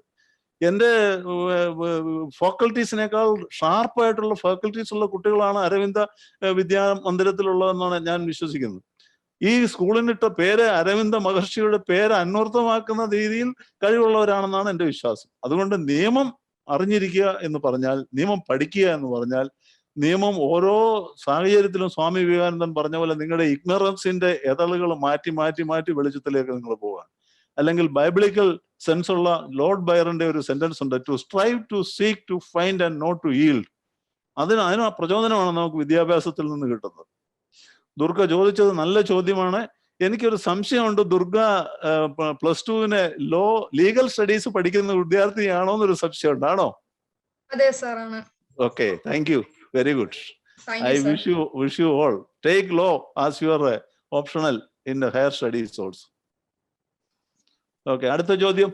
വേഗം 1-2 ചോദ്യങ്ങളോട് ചോദിക്കാം. Namaste, I am Namita, just pass out student from Aravinda. I was planning to take 5-year LLB, and then as the next step, I would like to take cyber law. So my question is, other than being a cyber lawyer, what all other opportunities are there for a person who will graduate from cyber law? Namitha, ഞാൻ CG3 ഒരു ഭാരവാഹിയോട് request ചെയ്യാം ഇതിന് ഉത്തരം പറയാൻ. Sure, sir. Jayesh Pillai is there? Jayesh is there? I think he is. Sir, I am here, sir. Have you heard? Namita, can you please repeat the question, please? മാം, ഞാൻ cyber law എടുത്ത് പഠിക്കാനായിട്ടാണ് ആഗ്രഹിക്കുന്നത്. അപ്പം cyber lawyer എന്നൊരു section ഉണ്ടെന്ന് എനിക്കറിയാം. Cyber lawyer എന്നുള്ള ഒരു ഇതല്ലാതെ വേറെ എന്തൊക്കെ ഓപ്പർച്യൂണിറ്റീസ് ലീഗൽ ഫീൽഡിൽ ഉണ്ടായിരിക്കും എന്നറിയാനായിട്ട് ചോദിച്ചു. നമ്മുടെ സൈബർ ലോ ആക്ച്വലി ഒരു കോഡിഫൈഡ് ലോ ആണ്. അത് ഇൻഫർമേഷൻ ടെക്നോളജി ആക്ടിലാണ് നമ്മുടെ സൈബർ ലോസ് എല്ലാം ചെയ്യുന്നത്. അപ്പാർട്ട് ഫ്രം പ്രാക്ടീസ്, സൈബർ ലോയ്ക്ക് ഫോർ എക്സാമ്പിൾ പോലീസിംഗിൽ ഒരു സൈബർ വിങ് ഉണ്ട്. ആ സൈബർ വിങ്ങിലേക്ക് അവര് റിക്രൂട്ട്മെന്റ് എടുക്കുന്നത്, സൈബർ ലോ എടുക്കുന്നവരെ, for example I am practising in Bombay. അപ്പൊ അവിടുത്തെ കമ്മീഷണറേറ്റ് അവരെ റിക്രൂട്ട് ചെയ്യുന്നത് സൈബർ വിങ്ങില് ഇൻഫർമേഷൻ ടെക്നോളജി ഏരിയയിൽ പ്രാക്ടീസ് ചെയ്ത വ്യക്തികളെ അവിടുത്തെ സൈബർ സെല്ലിലോട്ട് റിക്രൂട്ട് ചെയ്യാറുണ്ട്. പ്ലസ് ബാങ്ക്സിൽ ഇപ്പം ഈ ഓൺലൈൻ ഫ്രോഡും ഒരുപാട് നടക്കുന്നതുകൊണ്ട് അവരുടെ പ്രൈവറ്റ് ഇൻവെസ്റ്റിഗേറ്റിംഗ് ഏജൻസീസ് വലിയ ബിഗ് കോർപ്പറേറ്റ്സ് റിക്രൂട്ട് ചെയ്യാറുണ്ട്. അവിടെ നമുക്ക് വളരെ നല്ല ഓപ്ഷൻസ് ഉണ്ട്. പിന്നെ അതുപോലെ തന്നെ ഈ സീരിയസ് ഫ്രോഡ്സ് ഉണ്ട്, നമ്മുടെ ഓൺലൈൻ ഫ്രോഡ്സ് ഉണ്ട്. അപ്പം അതിന് എക്കണോമിക് ഒഫൻസ് വിങ് ക്രൈം ബ്രാഞ്ചിന് തന്നെ ഒരു പ്രത്യേക സെക്ഷനാണ് ഓൺലൈൻ എക്കണോമിക് ഒഫൻസസ് കൈകാര്യം ചെയ്യുന്നത്, EOW എന്ന് പറയും. അവിടെയുള്ളവർക്കും പ്രാക്ടീസ് ചെയ്യാനും അവിടെ അഡ്മിനിസ്ട്രേറ്റീവ് സൈഡിലും ഈ സൈബർ ലോ സ്പെഷ്യലൈസ് ചെയ്യുന്നവർക്ക് വളരെ നല്ല ഓപ്പർച്യൂണിറ്റീസ് ആണ് ഉള്ളത് ആക്ച്വലി. അപ്പൊ ഒരു കാര്യം മനസ്സിലാക്കേണ്ടത്, നമ്മുടെ സൈബർ ലോ എന്ന് പറയുമ്പോൾ സൈബർ ലോ നമ്മൾ ഇന്റർനാഷണൽ ഉപയോഗിക്കുന്ന നോമൻക്ലേച്ചർ ആണ്. പക്ഷെ ഇന്ത്യയിലെ cyber law is codified under information technology act. ആ ആക്ടിലാണ് ഇതെല്ലാം നമ്മൾ വരുന്നത്. പിന്നെ എല്ലാ പ്രൊവിഷൻസും കോഡിഫൈഡ് ആയിട്ടില്ല. അപ്പം നമ്മൾ IT ആക്ട് പഠിക്കുമ്പോൾ നമ്മൾ വളരെയധികം എക്സ്പീരിയൻസ് ഉണ്ടായിരിക്കും. അത് which will gain from after switching to a profession. അപ്പോൾ വളരെ നല്ലൊരു ഓപ്ഷനാണ് സൈബർ ലോ എടുക്കുന്നത്. അതിനകത്ത് നമുക്ക് LLB കഴിയുമ്പോൾ നമുക്ക് സ്പെഷ്യലൈസ് ചെയ്യാനുള്ള LLM വരുമ്പോൾ സൈബർ ലോ LLM ആയിട്ട് എടുക്കുമ്പോൾ അവിടെ ഒരുപാട് ഇന്റർനാഷണൽ ലെക്ചേഴ്സും ഇന്റർനാഷണൽ മെറ്റീരിയൽസും നമ്മൾ സ്പെഷ്യലൈസ് ചെയ്യുമ്പോൾ നമുക്ക് ജനറലി ഒരു നല്ലൊരു സ്കോപ്പ് ഉണ്ടായിരിക്കും ഇതിൽ.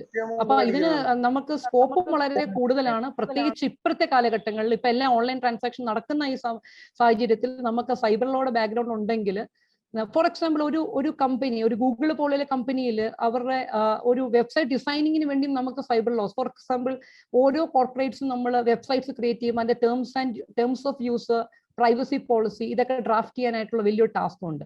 നമ്മൾ മെജോറിറ്റി കാണുന്നത് ഇതെല്ലാം കോപ്പി പേസ്റ്റ് ചെയ്ത് വെക്കുകയാണ് നമ്മൾ കണ്ടുകൊണ്ടിരിക്കുന്നത്. പക്ഷെ അതല്ലാതെ ചില കോർപ്പറേറ്റ്സ്, വലിയ വലിയ കോർപ്പറേറ്റ്സ്, അവർ വളരെ സ്പെസിഫിക് ആണ്. അവരുടെ പ്രൊഫഷണൽ അല്ലെങ്കിൽ അവരുടെ ബിസിനസ്സിനെ ഓറിയന്റഡ് ആയിട്ടുള്ള പ്രൈവറ്റ് ടേംസ് ഓഫ് കണ്ടീഷൻസും പ്രൈവസി പോളിസിയും വേണമെന്ന് നിർബന്ധം പിടിക്കുന്നവരുണ്ട്. അങ്ങനെയുള്ളവർക്ക് ഈ IT ലോയേഴ്സ് വളരെയധികം ഹെൽപ്ഫുൾ ആണ്. കാരണം അവരുടെ നേച്ചർ ഓഫ് പ്രൊഫഷൻ അല്ലെങ്കിൽ നേച്ചർ ഓഫ് ബിസിനസ് അനുസരിച്ച് നമുക്ക് ഈ ടേംസ് ഓഫ് യൂസും പ്രൈവസി പോളിസിയും ഡ്രാഫ്റ്റ് ചെയ്ത് കൊടുക്കാനൊക്കെ പറ്റും. അപ്പൊ അങ്ങനെ എല്ലാ രീതിയിലും ലിറ്റിഗേഷൻ പ്രാക്ടീസ് മാത്രമല്ല, കോർപ്പറേറ്റ് സൈഡിലും നോൺ ലിറ്റിഗേഷൻ സൈഡിലും സൈബർ സെൽ, അതുപോലെ തന്നെ ഗവൺമെന്റ് ജോലിക്ക് ഞാൻ പറഞ്ഞ പോലെ ഈ റിക്രൂട്ട് ചെയ്യുന്നതിന് വളരെയധികം അവർ നോക്കുന്നത് നമ്മളുടെ സൈബർ ലോയിലെ പരിജ്ഞാനം അവർ നോക്കുന്നുണ്ട്. അപ്പൊ അങ്ങനെ എല്ലാ രീതിയിലും നല്ല സ്കോപ്പ് ഉള്ള ഒരു ഏരിയയാണ് cyber law.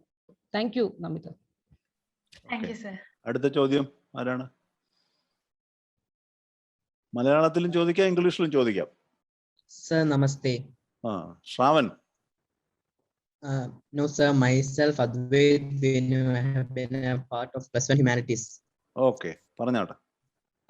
Sir, today our topic is based on the ignorance of law is not an excuse. So, we all the citizens of India must be aware of the rules and regulations of our country. But if someone violates a law, they need to be punished. But what about foreigners?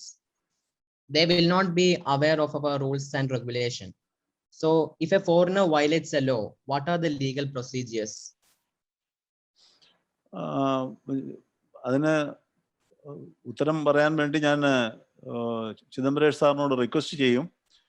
Sir അതിന്റെ preliminary ആയിട്ടുള്ള കാര്യത്തിന് ഒരു മറുപടി കൊടുത്താൽ കൊള്ളാം. Sir unmute ചെയ്യണം sir, unmute ചെയ്യണം. No, Foreigners Act is there, Immigration Act is provisions are there, then Passport Act is there. Several, you cannot overstay in country. You are bound to obey the internal laws of a foreign country, so that any foreigner who violates Indian law is bound to be proceeded against. There are several laws which operate, which govern. You have to have a visa, you have to have a passport, and you cannot overstay. You have to be subservient to the laws. Justice Chidambaresh sir പറഞ്ഞതിന് അനുബന്ധമായിട്ട് അതിനോട് ഒരു കാര്യം കൂടി പറയാം. ഇപ്പോൾ foreigners ഇന്ത്യയിൽ വന്നാൽ ഇന്ത്യയിലുള്ള എല്ലാ നിയമങ്ങളും അവർ അറിഞ്ഞുകൊണ്ടല്ല വരുന്നത്, അറിയണമെന്നല്ല. അതിന് അവരെ എനേബിൾ ചെയ്യുന്നതിനുള്ള വകുപ്പുകളുണ്ട്. അതാണ് ബഹുമാനപ്പെട്ട ജസ്റ്റിസ് ചിദംബരേഷ് സാർ പറഞ്ഞത്. പിന്നെ മൗലിക അവകാശങ്ങൾ എന്ന് പറഞ്ഞ അവകാശങ്ങളുണ്ട്. അത് സിറ്റിസൺസിന് മാത്രമുള്ളതല്ല. ജീവിക്കാനുള്ള അവകാശവും നിയമത്തിന്റെ പ്രൊട്ടക്ഷനും ഒക്കെ എല്ലാവർക്കും ഉള്ളതാണ്. അപ്പോൾ ഫോറിനർ ഒരാൾ ഇവിടെ ഇന്ത്യയിൽ വന്നാൽ അവർക്ക് നിയമപരമായി എന്തെങ്കിലും ആവശ്യമുണ്ടെങ്കിൽ ഇവിടുത്തെ നിയമവ്യവസ്ഥ അതിനെ അനുകൂലിക്കുന്നുണ്ട്, അതിനെ സപ്പോർട്ട് ചെയ്യുന്നുണ്ട്. പിന്നെ എല്ലാ നിയമവും പഠിച്ചുകൊണ്ട് ആർക്കും, നമ്മളിപ്പോൾ തിരിച്ചു തന്നെ ഒരു സിറ്റുവേഷൻ ആലോചിച്ച് നോക്കുക. ഇന്ത്യയിലുള്ളവർ വിദേശത്ത് പോകുമ്പോൾ അവിടെയുള്ള നിയമം എല്ലാം പഠിച്ചിട്ടാണോ നമ്മൾ വർക്ക് ചെയ്യുന്നത്? അല്ല. ഞാൻ പറഞ്ഞത് നേരത്തെ പറഞ്ഞപ്പോൾ ദുർഗ ചോദിച്ച ചോദ്യത്തിന്റെ ഉത്തരം പറഞ്ഞതുപോലെ തന്നെ ഇതൊരു പ്രിസംപ്ഷനാണ്. This is a presumption. you work under presumptions, valid presumptions. There are rebuttable presumptions and irrebuttable presumptions. It is a rebuttable presumption. So there is no distinction between foreigner or Indian with respect to the compliance of law or obedience to law. Sir, 1 minute, sir. Sir, Right. relating to this, sir. Yes, yes. Yes, you can Okay, continue. sir. Sir, relating to here, we have to look into two terms: mistake of law and mistake of fact. Yes. Here, as far as a foreigner is concerned, he may be given excuse in certain cases. Each and every citizen is presumed to know the law of his land. But as far as a foreigner is concerned, this Indian law is not a question of law, but it is categorized as question of fact.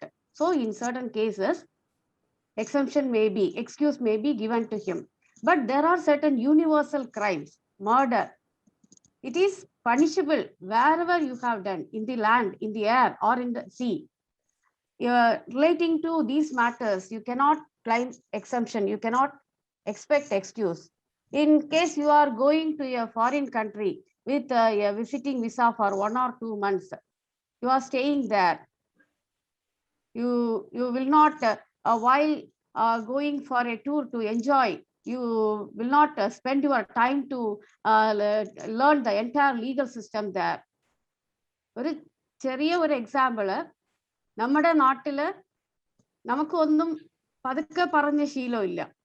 Even secret പോലും നമ്മൾ വിളിച്ച് ഉറക്കെയാണ് പറയുന്നത്. പക്ഷെ ചില കൺട്രീസില് ഒരു വീട്ടിലെ എത്ര ഡെസിബലിൽ സംസാരിക്കാം, അങ്ങനെയൊക്കെ ലിമിറ്റേഷൻസ് ഉള്ള കൺട്രീസ് ഉണ്ട്. അതുപോലെ നമ്മള് വീട്ടിൽ നിന്ന് ചവറിടുമ്പോഴത്തേക്കും ജനലിൽ കൂടെ കൈയിട്ട് അങ്ങനെ വെളിയിലിടും. അത് ആരുടെ തലയിൽ വീണാലും നമുക്കൊന്നും അത് മൈൻഡ് ഇല്ല. അതെല്ലാം ശീലിച്ച് നമുക്ക് അവര് തിരികെ വഴക്ക് പറഞ്ഞാലും നമുക്കതൊന്നും ഒരു പ്രശ്നമല്ല.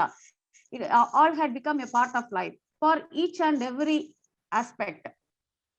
അതെല്ലാം പണിഷ് ചെയ്യുന്ന കൺട്രീസ് ഉണ്ട്. ഇവിടത്തെ നമ്മുടെ റെഗുലർ ശീലം, നമ്മൾ അവിടെ പോയി ചെയ്തു, അപ്പൊ പണിഷ്മെന്റ്, ഫൈനൊക്കെ കൊടുക്കേണ്ടി വന്നിട്ടുണ്ട്. അതുപോലെ നമ്മള് usage of these plastic bags ഇപ്പോഴാണ് ബാൻ ചെയ്തത്. ഇതൊക്കെ പണ്ടേ പല കൺട്രീസിലും ബാൻ ചെയ്തിട്ടുണ്ടായിരുന്നു. അവിടെയൊക്കെ നമ്മൾ പോയി ഇവിടെ പോലെ കയ്യിലൊന്നും ബാഗൊന്നും ഇല്ലാതെ പോയി അവിടെ പോയി ക്യാരി ബാഗ്സ് ഒക്കെ വാങ്ങിക്കും, അത് ഇതുപോലെ റോഡിലിടും. ഇതിന് ഓരോ കേസിലും ഒക്കെ പണിഷ്മെന്റ് വന്ന കേസസ് ഉണ്ട്. അപ്പൊ ചില ഇടങ്ങളിൽ നമുക്ക് വന്ന് for the first time offence we may be given warning, but repeated offense ആണെങ്കിൽ definitely to face the legal consequences. Here the two words apt, two words you may browse. Everybody is having device in your hands, mistake of law and mistake of fact with the relevant examples. In case you browse for some time, definitely you will get a very good answer. In this connection, I would like to add one more point. In certain cases of the committing crimes, the foreign nationals may seek shelter of their concerned embassy, in which case they are protected from getting arrested and from prosecution. I don't know much detail about on what all circumstances they can seek the shelter of the embassy. Maybe our guest speaker Chidambaresh sir can throw some light to the situation. Under what circumstances a foreign national can seek protection from their embassy? From their? Respective embassies, sir, consulates. From their respective, suppose you are,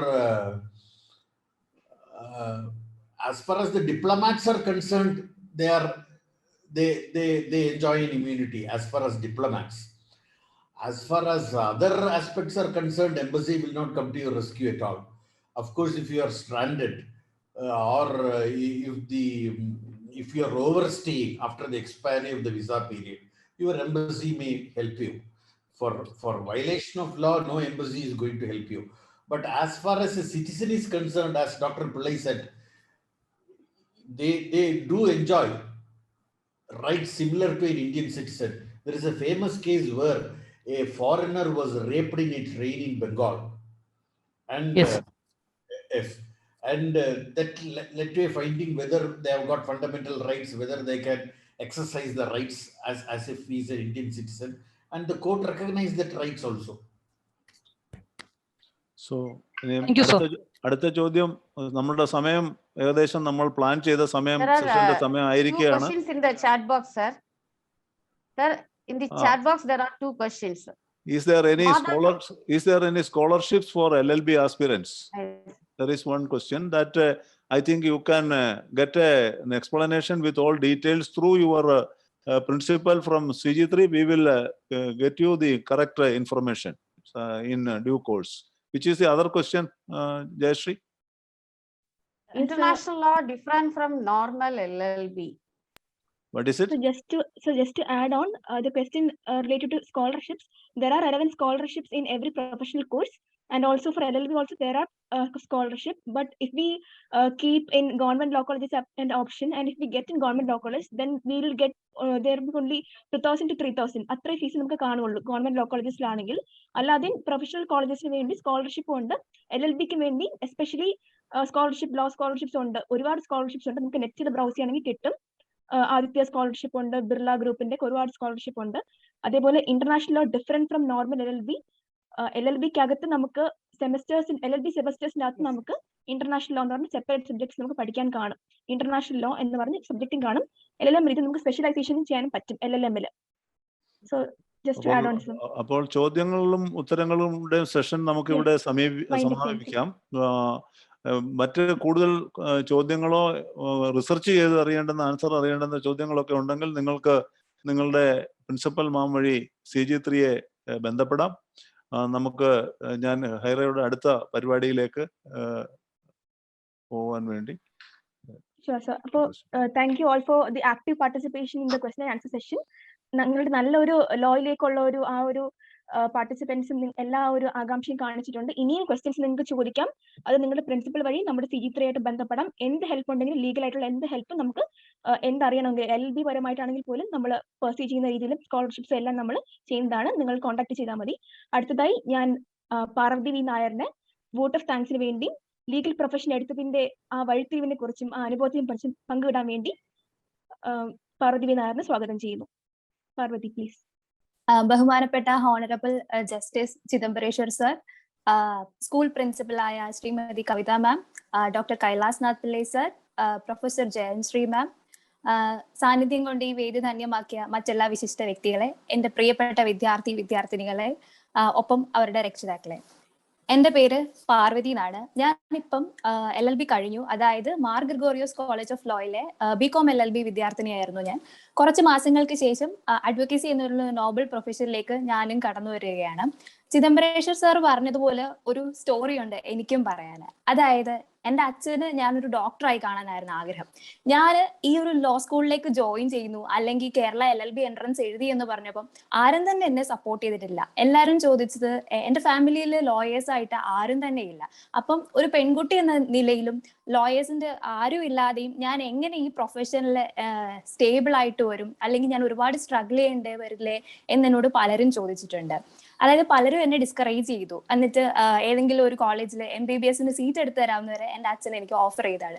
പക്ഷെ ഇപ്പം ഈ ഒരു LLB-യുടെ അവസാന വർഷം എത്തി നിൽക്കുമ്പം എനിക്ക് വളരെയധികം പ്രൗഡായിട്ട് പറയാൻ പറ്റും, അല്ലെങ്കിൽ ആരോഗ്യപരമായിട്ട് അവർക്കെല്ലാം മറുപടി പറയാൻ പറ്റും, ഞാൻ ചൂസ് ചെയ്തതാണ് ശരിയെന്ന്. ഈവൻ കരിയറിന്റെ ഇനിഷ്യൽ സ്റ്റേജിലാണെങ്കിൽ പോലും എനിക്ക് ഇത്ര കോൺഫിഡന്റ് ആയിട്ട് പറയണമെങ്കിൽ you should think that how advocacy is A Noble profession. പിന്നെ ഞാൻ 2016 ലോ സ്കൂളിൽ ജോയിൻ ചെയ്തത്. അന്ന് നമ്മുടെ എല്ലാ മനസാക്ഷിയും ഞെട്ടിച്ചൊരു സംഭവമായിരുന്നല്ലോ പെരുമ്പാവൂരിലെ ജിഷയുടെ കൊലപാതക കേസ്. അന്ന് ഞാൻ മനസ്സിൽ വിചാരിച്ചൊരു കാര്യമാണ്, എനിക്ക് എന്തെങ്കിലും സമൂഹത്തിന് വേണ്ടി ചെയ്യണം. നമ്മളെല്ലാവരും ഒരു സൈക്കിളിൽ കൂടെയാണ് പോകുന്നത്, ജനനം, ജീവിതം, മരണം എന്നുള്ളൊരു സൈക്കിളിൽ കൂടെ കടന്നു പോകുമ്പം നമ്മൾ എങ്ങനെ ഇവിടെ ജീവിക്കുന്നത് ഡിഫറെന്റ് ആക്കുന്നു അങ്ങനെ എന്തെങ്കിലും ഒരു മൈൽ സ്റ്റോൺ ഇവിടെ ക്രിയേറ്റ് ചെയ്തിട്ട് മരിക്കണമെന്നാണ് എൻ്റെ ആഗ്രഹം പണ്ട് മുതലേ. അപ്പം അന്ന് എനിക്ക് സമൂഹത്തിന് വേണ്ടിയിട്ട് എന്തെങ്കിലും കോൺട്രിബ്യൂട്ട് ചെയ്യണം എന്നുള്ളൊരു ചിന്ത പണ്ട് മുതലേ മനസ്സിലുണ്ടായിരുന്നു. അപ്പോഴാണ് ഇങ്ങനെ ഒരു സംഭവം കൂടെ വന്നത്. അന്ന് ഞാൻ ഉറപ്പിച്ചു ഈ ഒരു പ്രൊഫഷനാണ് എനിക്ക് പറ്റിയത്. Because I could serve my society, I can serve my society.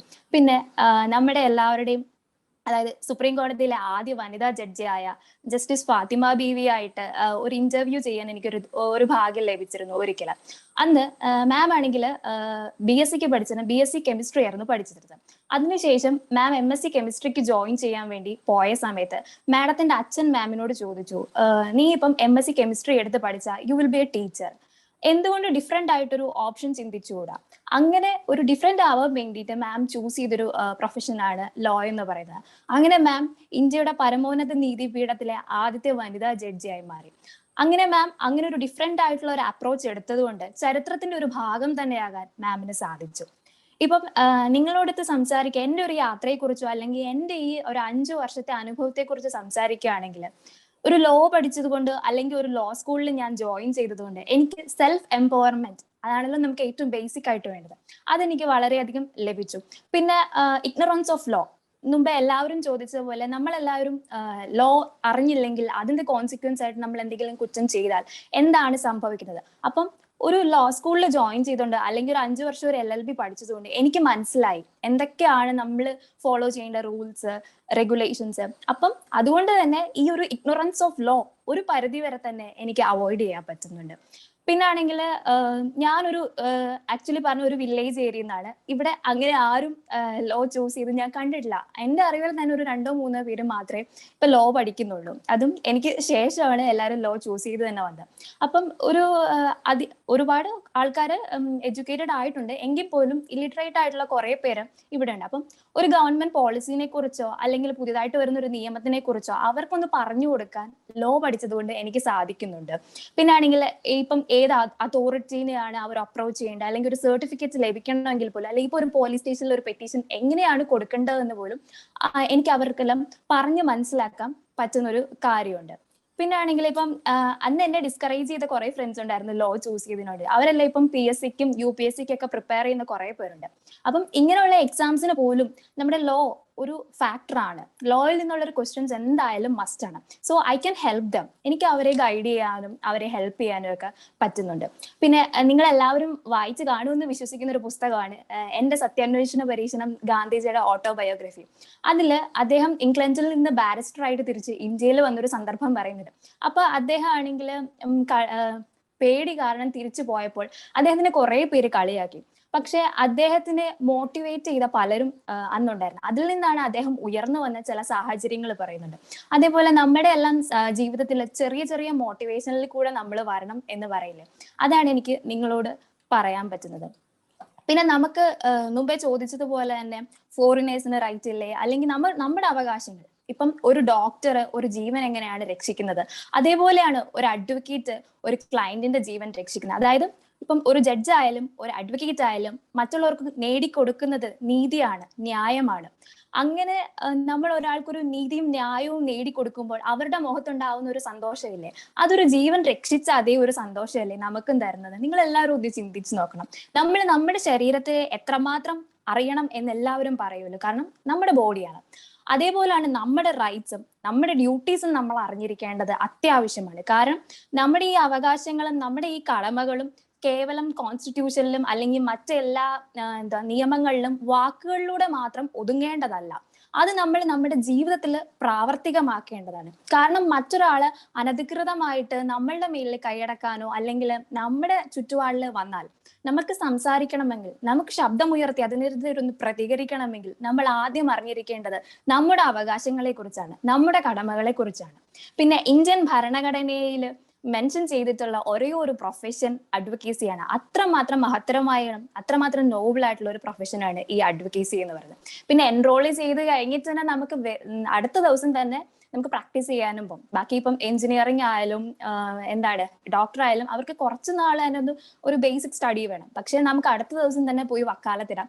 അത് ഈ ഒരു പ്രൊഫഷന്റെ ഒരു പെക്യുലർ ഫീച്ചറായിട്ടാണ് ഞാൻ കാണുന്നത്. പിന്നെ ഇപ്പം സാറും എല്ലാവരും പറഞ്ഞ പോലെ ഇപ്പം ഞാനാണെങ്കിലും +2 സയൻസ് പഠിച്ചൊരു കുട്ടിയാണ്. എന്നിട്ടാണ് ഞാൻ BCom LLB ആണ് പഠിച്ചത്. അപ്പം ഈ +2 ഇപ്പം എഞ്ചിനീയറിംഗിന് പോയാലും നിങ്ങളിപ്പം വേറെ ഏതെങ്കിലും ഡിഗ്രി കോഴ്സ് എടുത്താലും അതിനെല്ലാം ഒരു ബേസിക്സ് ആയിട്ടുള്ള ഒരു കാര്യം നിങ്ങൾക്ക് സ്കൂളിൽ തന്നെ ഫൗണ്ടേഷൻ ആയിട്ട് കിട്ടുന്നുണ്ട്. പക്ഷെ ലോയ്ക്ക് അങ്ങനെ കൊടുക്കുന്നത് വളരെ ചുരുക്ക സ്കൂൾ മാത്രമേ ഞാൻ കണ്ടിട്ടുള്ളൂ. അതിന്റെ ഇപ്പം അങ്ങനെ നിങ്ങൾക്ക് ഒരു ബേസിക് കിട്ടിയിട്ടില്ല എങ്കിൽ പോലും സയൻസ്, ബയോളജിയും മാത്സും പഠിച്ച ഞാനിപ്പം 5 വർഷം സക്സസ്ഫുൾ ആയിട്ട് കംപ്ലീറ്റ് ചെയ്യുമെങ്കിൽ അങ്ങനെയുള്ള സ്ട്രീമിൽ നിന്നുള്ള കുട്ടികൾക്കും ലോ പഠിക്കുക എന്നൊരു ഉറപ്പ് എനിക്ക് നിങ്ങൾക്ക് തരാൻ പറ്റും. ഇപ്പം നിങ്ങൾക്ക് ലിറ്ററേച്ചർ പഠിക്കാൻ താല്പര്യമുള്ള കുട്ടികളുണ്ടായിരിക്കും, അല്ലെങ്കിൽ ഈ കൊമേഴ്സ് ഫീൽഡ് എടുക്കാൻ താല്പര്യമുള്ളവരുണ്ടായിരിക്കും, ചിലപ്പോൾ BSc ആയിട്ടുള്ള കോഴ്സസ് പഠിക്കാൻ താല്പര്യമുള്ളവരുണ്ടായിരിക്കും. അങ്ങനെയൊക്കെ ആണെങ്കിൽ നിങ്ങൾക്ക് ഈ 5 year ഇന്റഗ്രേറ്റഡ് കോഴ്സ് ചൂസ് ചെയ്യാൻ പറ്റും. അപ്പം നിങ്ങൾക്ക് ലിറ്ററേച്ചറും പഠിക്കാം, കൊമേഴ്സും പഠിക്കാം, എല്ലാം പഠിക്കാൻ പറ്റും. പിന്നെ നമുക്ക് എല്ലാവർക്കും ഈ ലോ പഠിച്ചുകൊണ്ട് മെയിൻ ഒരു അഡ്വാൻറ്റേജ് എന്ന് പറഞ്ഞാൽ നമുക്ക് നമ്മുടേതായ ഒരു ആക്റ്റീവ് പാർട്ടിസിപ്പേഷൻ എപ്പോഴും നമുക്ക് സമൂഹത്തിൽ കിട്ടും. ഒരു കുട്ടിക്ക് അതായത് പണ്ട് ജവഹർലാൽ നെഹ്റു പറഞ്ഞ പോലെ ഇന്നത്തെ വിദ്യാർത്ഥികളാണ് നാളത്തെ ഇന്ത്യയുടെ ഭാവി. അപ്പം ഈ ഭാവി വാഗ്ദാനങ്ങളോടാണ് ഞാനിപ്പോ സംസാരിച്ചുകൊണ്ടിരിക്കുന്നത്. ഇപ്പം ഒരു സ്കൂളില് മെയിൻ ആയിട്ട് പ്രൈമറിയും സെക്കൻഡറി സ്കൂളില് എഡ്യൂക്കേഷൻ കൊടുക്കുന്നതിന്റെ മെയിൻ എയിം എന്ന് പറഞ്ഞാൽ ഒരു ഇൻഡിവിജ്വലിനെ ഒരു റെസ്പോൺസിബിൾ സിറ്റിസൺ ആയിട്ട് മോൾഡ് ചെയ്ത് എടുക്കുക എന്നതാണ് മെയിൻ ഉദ്ദേശം. അപ്പം അങ്ങനെ മോൾഡ് ചെയ്ത് എടുക്കുന്ന കൂട്ടത്തിൽ ലോ പഠിച്ചാൽ എന്തുകൊണ്ടും നിങ്ങൾക്ക് സെൽഫ് എംപവേർഡ് ആവാം എന്ന് ഞാൻ നിങ്ങളോട് ഉറപ്പ് പറയുന്നു. പിന്നെ ഇപ്പം ഒരു പുതിയ നിയമം വന്നു, അല്ലെങ്കിൽ ഇപ്പൊ ഒരു പുതിയ സ്റ്റാറ്റ്യൂട്ട് എന്തെങ്കിലും വന്നു, അപ്പം നിങ്ങൾക്ക് അത് മേ ബി സമൂഹത്തിന് ദുഷ്കരമായിട്ട് സംഭവിക്കുന്ന എന്തെങ്കിലും ആയിരിക്കും. പക്ഷെ അതിനെക്കുറിച്ച് ക്രിട്ടിസൈസ് ചെയ്യണമെങ്കിലും അതിനെക്കുറിച്ച് നിങ്ങൾക്ക് അതിൽ ഇടപെടണമെങ്കിലും നിങ്ങളുടെ കോൺട്രിബ്യൂഷൻസ് നടത്തണമെങ്കിലും നിങ്ങൾ ബേസിക് ആയിട്ടുള്ള ലോ അറിഞ്ഞിരിക്കണം. അങ്ങനെ നമ്മുടെ സമൂഹത്തിലുള്ള ആക്റ്റീവ് പാർട്ടിസിപ്പേഷൻ ലോയിലൂടെ വരുന്നത് ഇങ്ങനെയൊക്കെയുള്ള ചില സാഹചര്യങ്ങളിലാണ്. പിന്നെ ഞാൻ ഈ ഒരു കോഴ്സ് ചൂസ് ചെയ്തപ്പോൾ എല്ലാവരും എൻ്റെ അടുത്ത് പറഞ്ഞു ഭയങ്കര സ്ട്രഗിൾ ആണ്, എങ്ങനെ ഇത്രയും ലോസും സ്റ്റാറ്റ്യൂട്ട്സും ആർട്ടിക്കിൾസും സെക്ഷൻസും എല്ലാം പഠിക്കും എന്നോട് പലരും ചോദിച്ചിട്ടാണ്. കാരണം ഞാൻ പണ്ടേ നമ്പേഴ്സിൽ ഭയങ്കര വീക്കാണ്.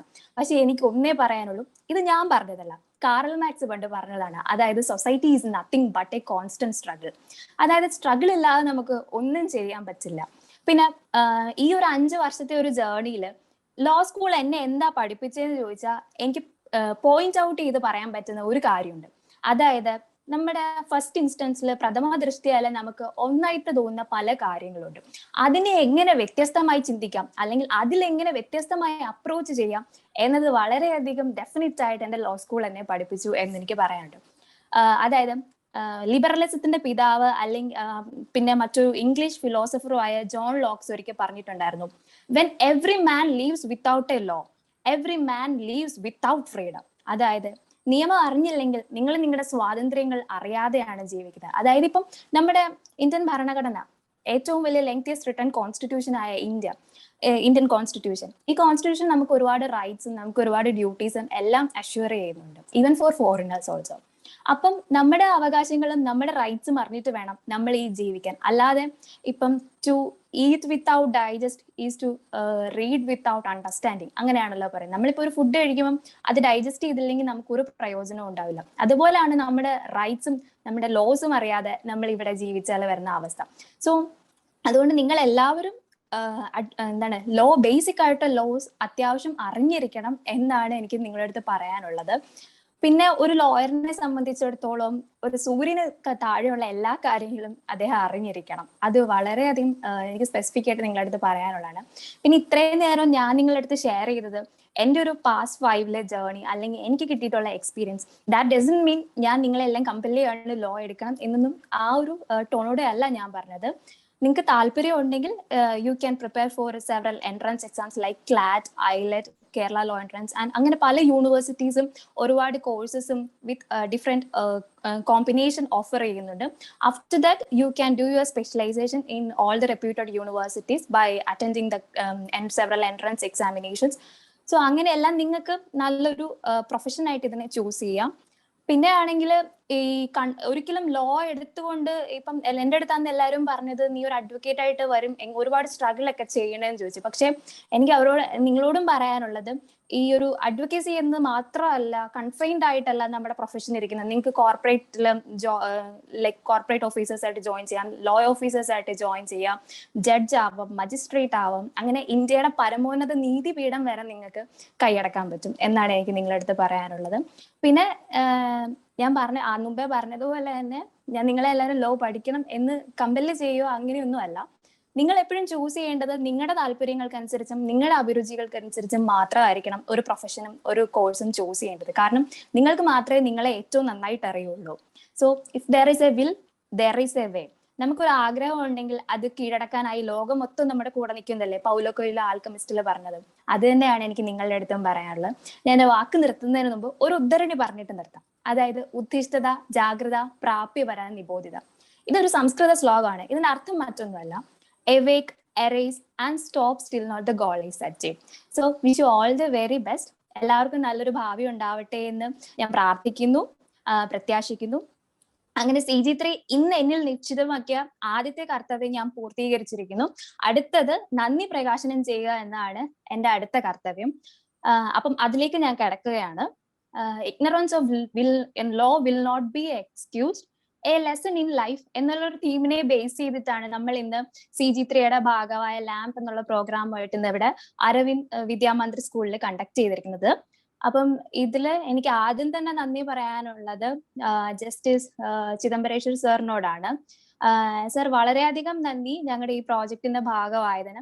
താങ്കളുടെ ഓരോ വാക്കുകളും വെളിച്ചം പകരുന്ന ഓരോ വജ്രായുധമായി ഞങ്ങളുടെ മനസ്സിലേക്കെല്ലാം ആഴ്ന്നിറങ്ങിയിട്ടുണ്ട്. അതിന് സാറിനും എന്റെ വ്യക്തിപരമായ പേരിലും CG3യുടെ ഭാഗമായി ഞാൻ നന്ദി രേഖപ്പെടുത്തുന്നു. അടുത്തതായി പ്രിൻസിപ്പൽ കവിത മാമിനോടാണ്. മാം ഇങ്ങനൊരു വേദി നൽകിയതിനും കുട്ടികളോട് സംസാരിക്കാനും സംവദിക്കാനും അവരെ നേരായ രീതിയിലൂടെ നയിക്കാനും ഒരു ചെറിയൊരു ശതമാനം ഞങ്ങൾക്ക് കോൺട്രിബ്യൂട്ട് ചെയ്യാൻ പറ്റത്തില്ല.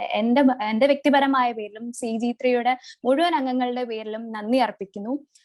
അടുത്തതായി കൈലാസ് നാഥ് പിള്ള സാറിനോടാണ്. സാർ CG3യുടെ ഭാഗം തന്നെയാണ്. സാറിനോട് എന്റെ നന്ദി രേഖപ്പെടുത്തുന്നു. പിന്നെ പ്രൊഫസർ ജയശ്രീ മാം വളരെയധികം ഒരു മോട്ടിവേഷണൽ സെഷനാണ് ഞങ്ങൾക്ക് വേണ്ടിയിട്ട് കണ്ടക്ട് ചെയ്തത്. അത് കുട്ടികൾക്ക് വളരെയധികം പ്രയോജനവും അവർക്കത് താല്പര്യത്തോടെയും കേട്ടിരിക്കാൻ ഒരു അവസരം ഉണ്ടാക്കി തന്നു. അത് എന്നും ഞങ്ങൾക്ക് ഞങ്ങളുടെ ഓർമ്മ പുസ്തകത്തിൽ കൂട്ടിവെക്കാൻ പറ്റുന്ന ചില നിമിഷങ്ങളാണ്. അതിന് എന്റെയും CG3യുടെയും ഭാഗത്തു നിന്ന് ഞാൻ നന്ദി പറയുന്നു. പിന്നെ ഇത്രയും നേരം ഞങ്ങളെ കേട്ടിരുന്ന അല്ലെങ്കിൽ ഞങ്ങളുടെ കൂടെ സഹകരിച്ച എല്ലാ വിദ്യാർത്ഥികൾക്കും വിദ്യാർത്ഥിനികൾക്കും ഒപ്പം തന്നെ അവർക്ക് ഇങ്ങനെ ഒരു അവസരം ഉണ്ടാക്കി കൊടുക്കാൻ സഹായിച്ച അവരുടെ രക്ഷിതാക്കൾക്കും ഞങ്ങൾ നന്ദി പറയുന്നു. പിന്നെ പ്രയർ സോങ് ചൊല്ലിയ ദേവിക്കും നന്ദി പറയുന്നു. പിന്നെ എന്റെ പ്രിയപ്പെട്ട സുഹൃത്ത് ഹൈറയ്ക്കും ഇങ്ങനെ ഒരു പ്രോഗ്രാം കോർഡിനേറ്റ് ചെയ്യാൻ സഹായിച്ച ഹൈറയ്ക്കും എന്റെ പ്രിയപ്പെട്ട സുഹൃത്ത് ഹൈറയ്ക്കും നന്ദി പറയുന്നു. പിന്നെ ഇതിൽ സാന്നിധ്യം കൊണ്ടും അസാന്നിധ്യം കൊണ്ടും വേദിയുടെ പിന്നിലും പുറകിലും എല്ലാം സഹായിച്ച ടെക്നിക്കൽ ടീമിനോടും ഞാൻ എന്റെ നന്ദി പറയുന്നു. പിന്നെ ആരുടെയെങ്കിലും പേരെടുത്ത് പറയാൻ എന്തെങ്കിലും വിട്ടുപോയിട്ടുണ്ടെങ്കിൽ സദയം ക്ഷമിക്കുക. എല്ലാവർക്കും ഞാൻ എന്റെയും CG3യുടെ പേരിലും നന്ദി രേഖപ്പെടുത്തുന്നു. നന്ദി, നമസ്കാരം. നമ്മളുടെ സെഷന്റെ പരിസമാപ്തിയാണ് ഇവിടെ. വളരെ നല്ല രീതിയിൽ എല്ലാവരും വിദ്യാർത്ഥികളെ അഭിസംബോധന ചെയ്തു. രക്ഷകർത്താക്കൾക്കും വിദ്യാർത്ഥി സുഹൃത്തുക്കൾക്കും വളരെയധികം പ്രയോജനപ്രദമായ ഒരു സെഷനായിരുന്നു എന്ന് വിശ്വസിക്കുന്നു. ഒരിക്കൽ കൂടി നിങ്ങൾ നിയമം ചൂസ് ചെയ്യുകയോ അഭിഭാഷകരാകാൻ ശ്രമിക്കുകയോ അത് നിങ്ങൾ തീരുമാനിക്കേണ്ടുന്നതാണ്. ഒരു റിക്വസ്റ്റ് ഉണ്ട്, നിങ്ങൾ CG3യുടെ ഈ സംരംഭത്തിനോട് സഹകരിച്ചതിന് വളരെയധികം നന്ദിയുണ്ട്. നിങ്ങൾക്ക് ഇന്ന് മാർഗനിർദ്ദേശം നൽകിയ ജസ്റ്റിസ് വി ചിദംബരേഷ് അവറുകൾ ഞങ്ങളുടെ അഡ്വൈസറി കൗൺസിലിന്റെ ചെയർപേഴ്സൺ കൂടിയാണ്. എപ്പോഴും മാർഗനിർദ്ദേശം തരുന്ന ഒരു വ്യക്തിത്വമാണ് ചിദംബരേഷ് സാർ. ഇവിടെ വന്ന് ഈ സ്കൂളിനെ പറ്റി ഇതിനു മുമ്പും പ്രിൻസിപ്പൽ അദ്ദേഹം പറഞ്ഞതുപോലെ എനിക്ക് പങ്കെടുക്കാൻ സാധിച്ച ചടങ്ങുകളുണ്ട്. വളരെയധികം ഔന്നത്യം വിദ്യാഭ്യാസ മേഖലയിൽ വ്യക്തിത്വം പുലർത്തുന്ന ഒരു സ്ഥാപനമാണിത്. അധ്യാപകരും അതിന്റെ മാനേജ്മെന്റും ഈ സ്ഥാപനത്തിന് എല്ലാവിധമായ നന്മയും നേരുന്നു. വിദ്യാർത്ഥികൾക്കെല്ലാം നന്മയും നേരുന്നു. CG3 വീണ്ടും നമ്മളുടെ ഈ യാത്രയിൽ നല്ലത് മേന്മ തേടിയുള്ള ഈ യാത്രയിൽ നമുക്ക് വീണ്ടും കാണാം, വീണ്ടും കണ്ടുമുട്ടാം.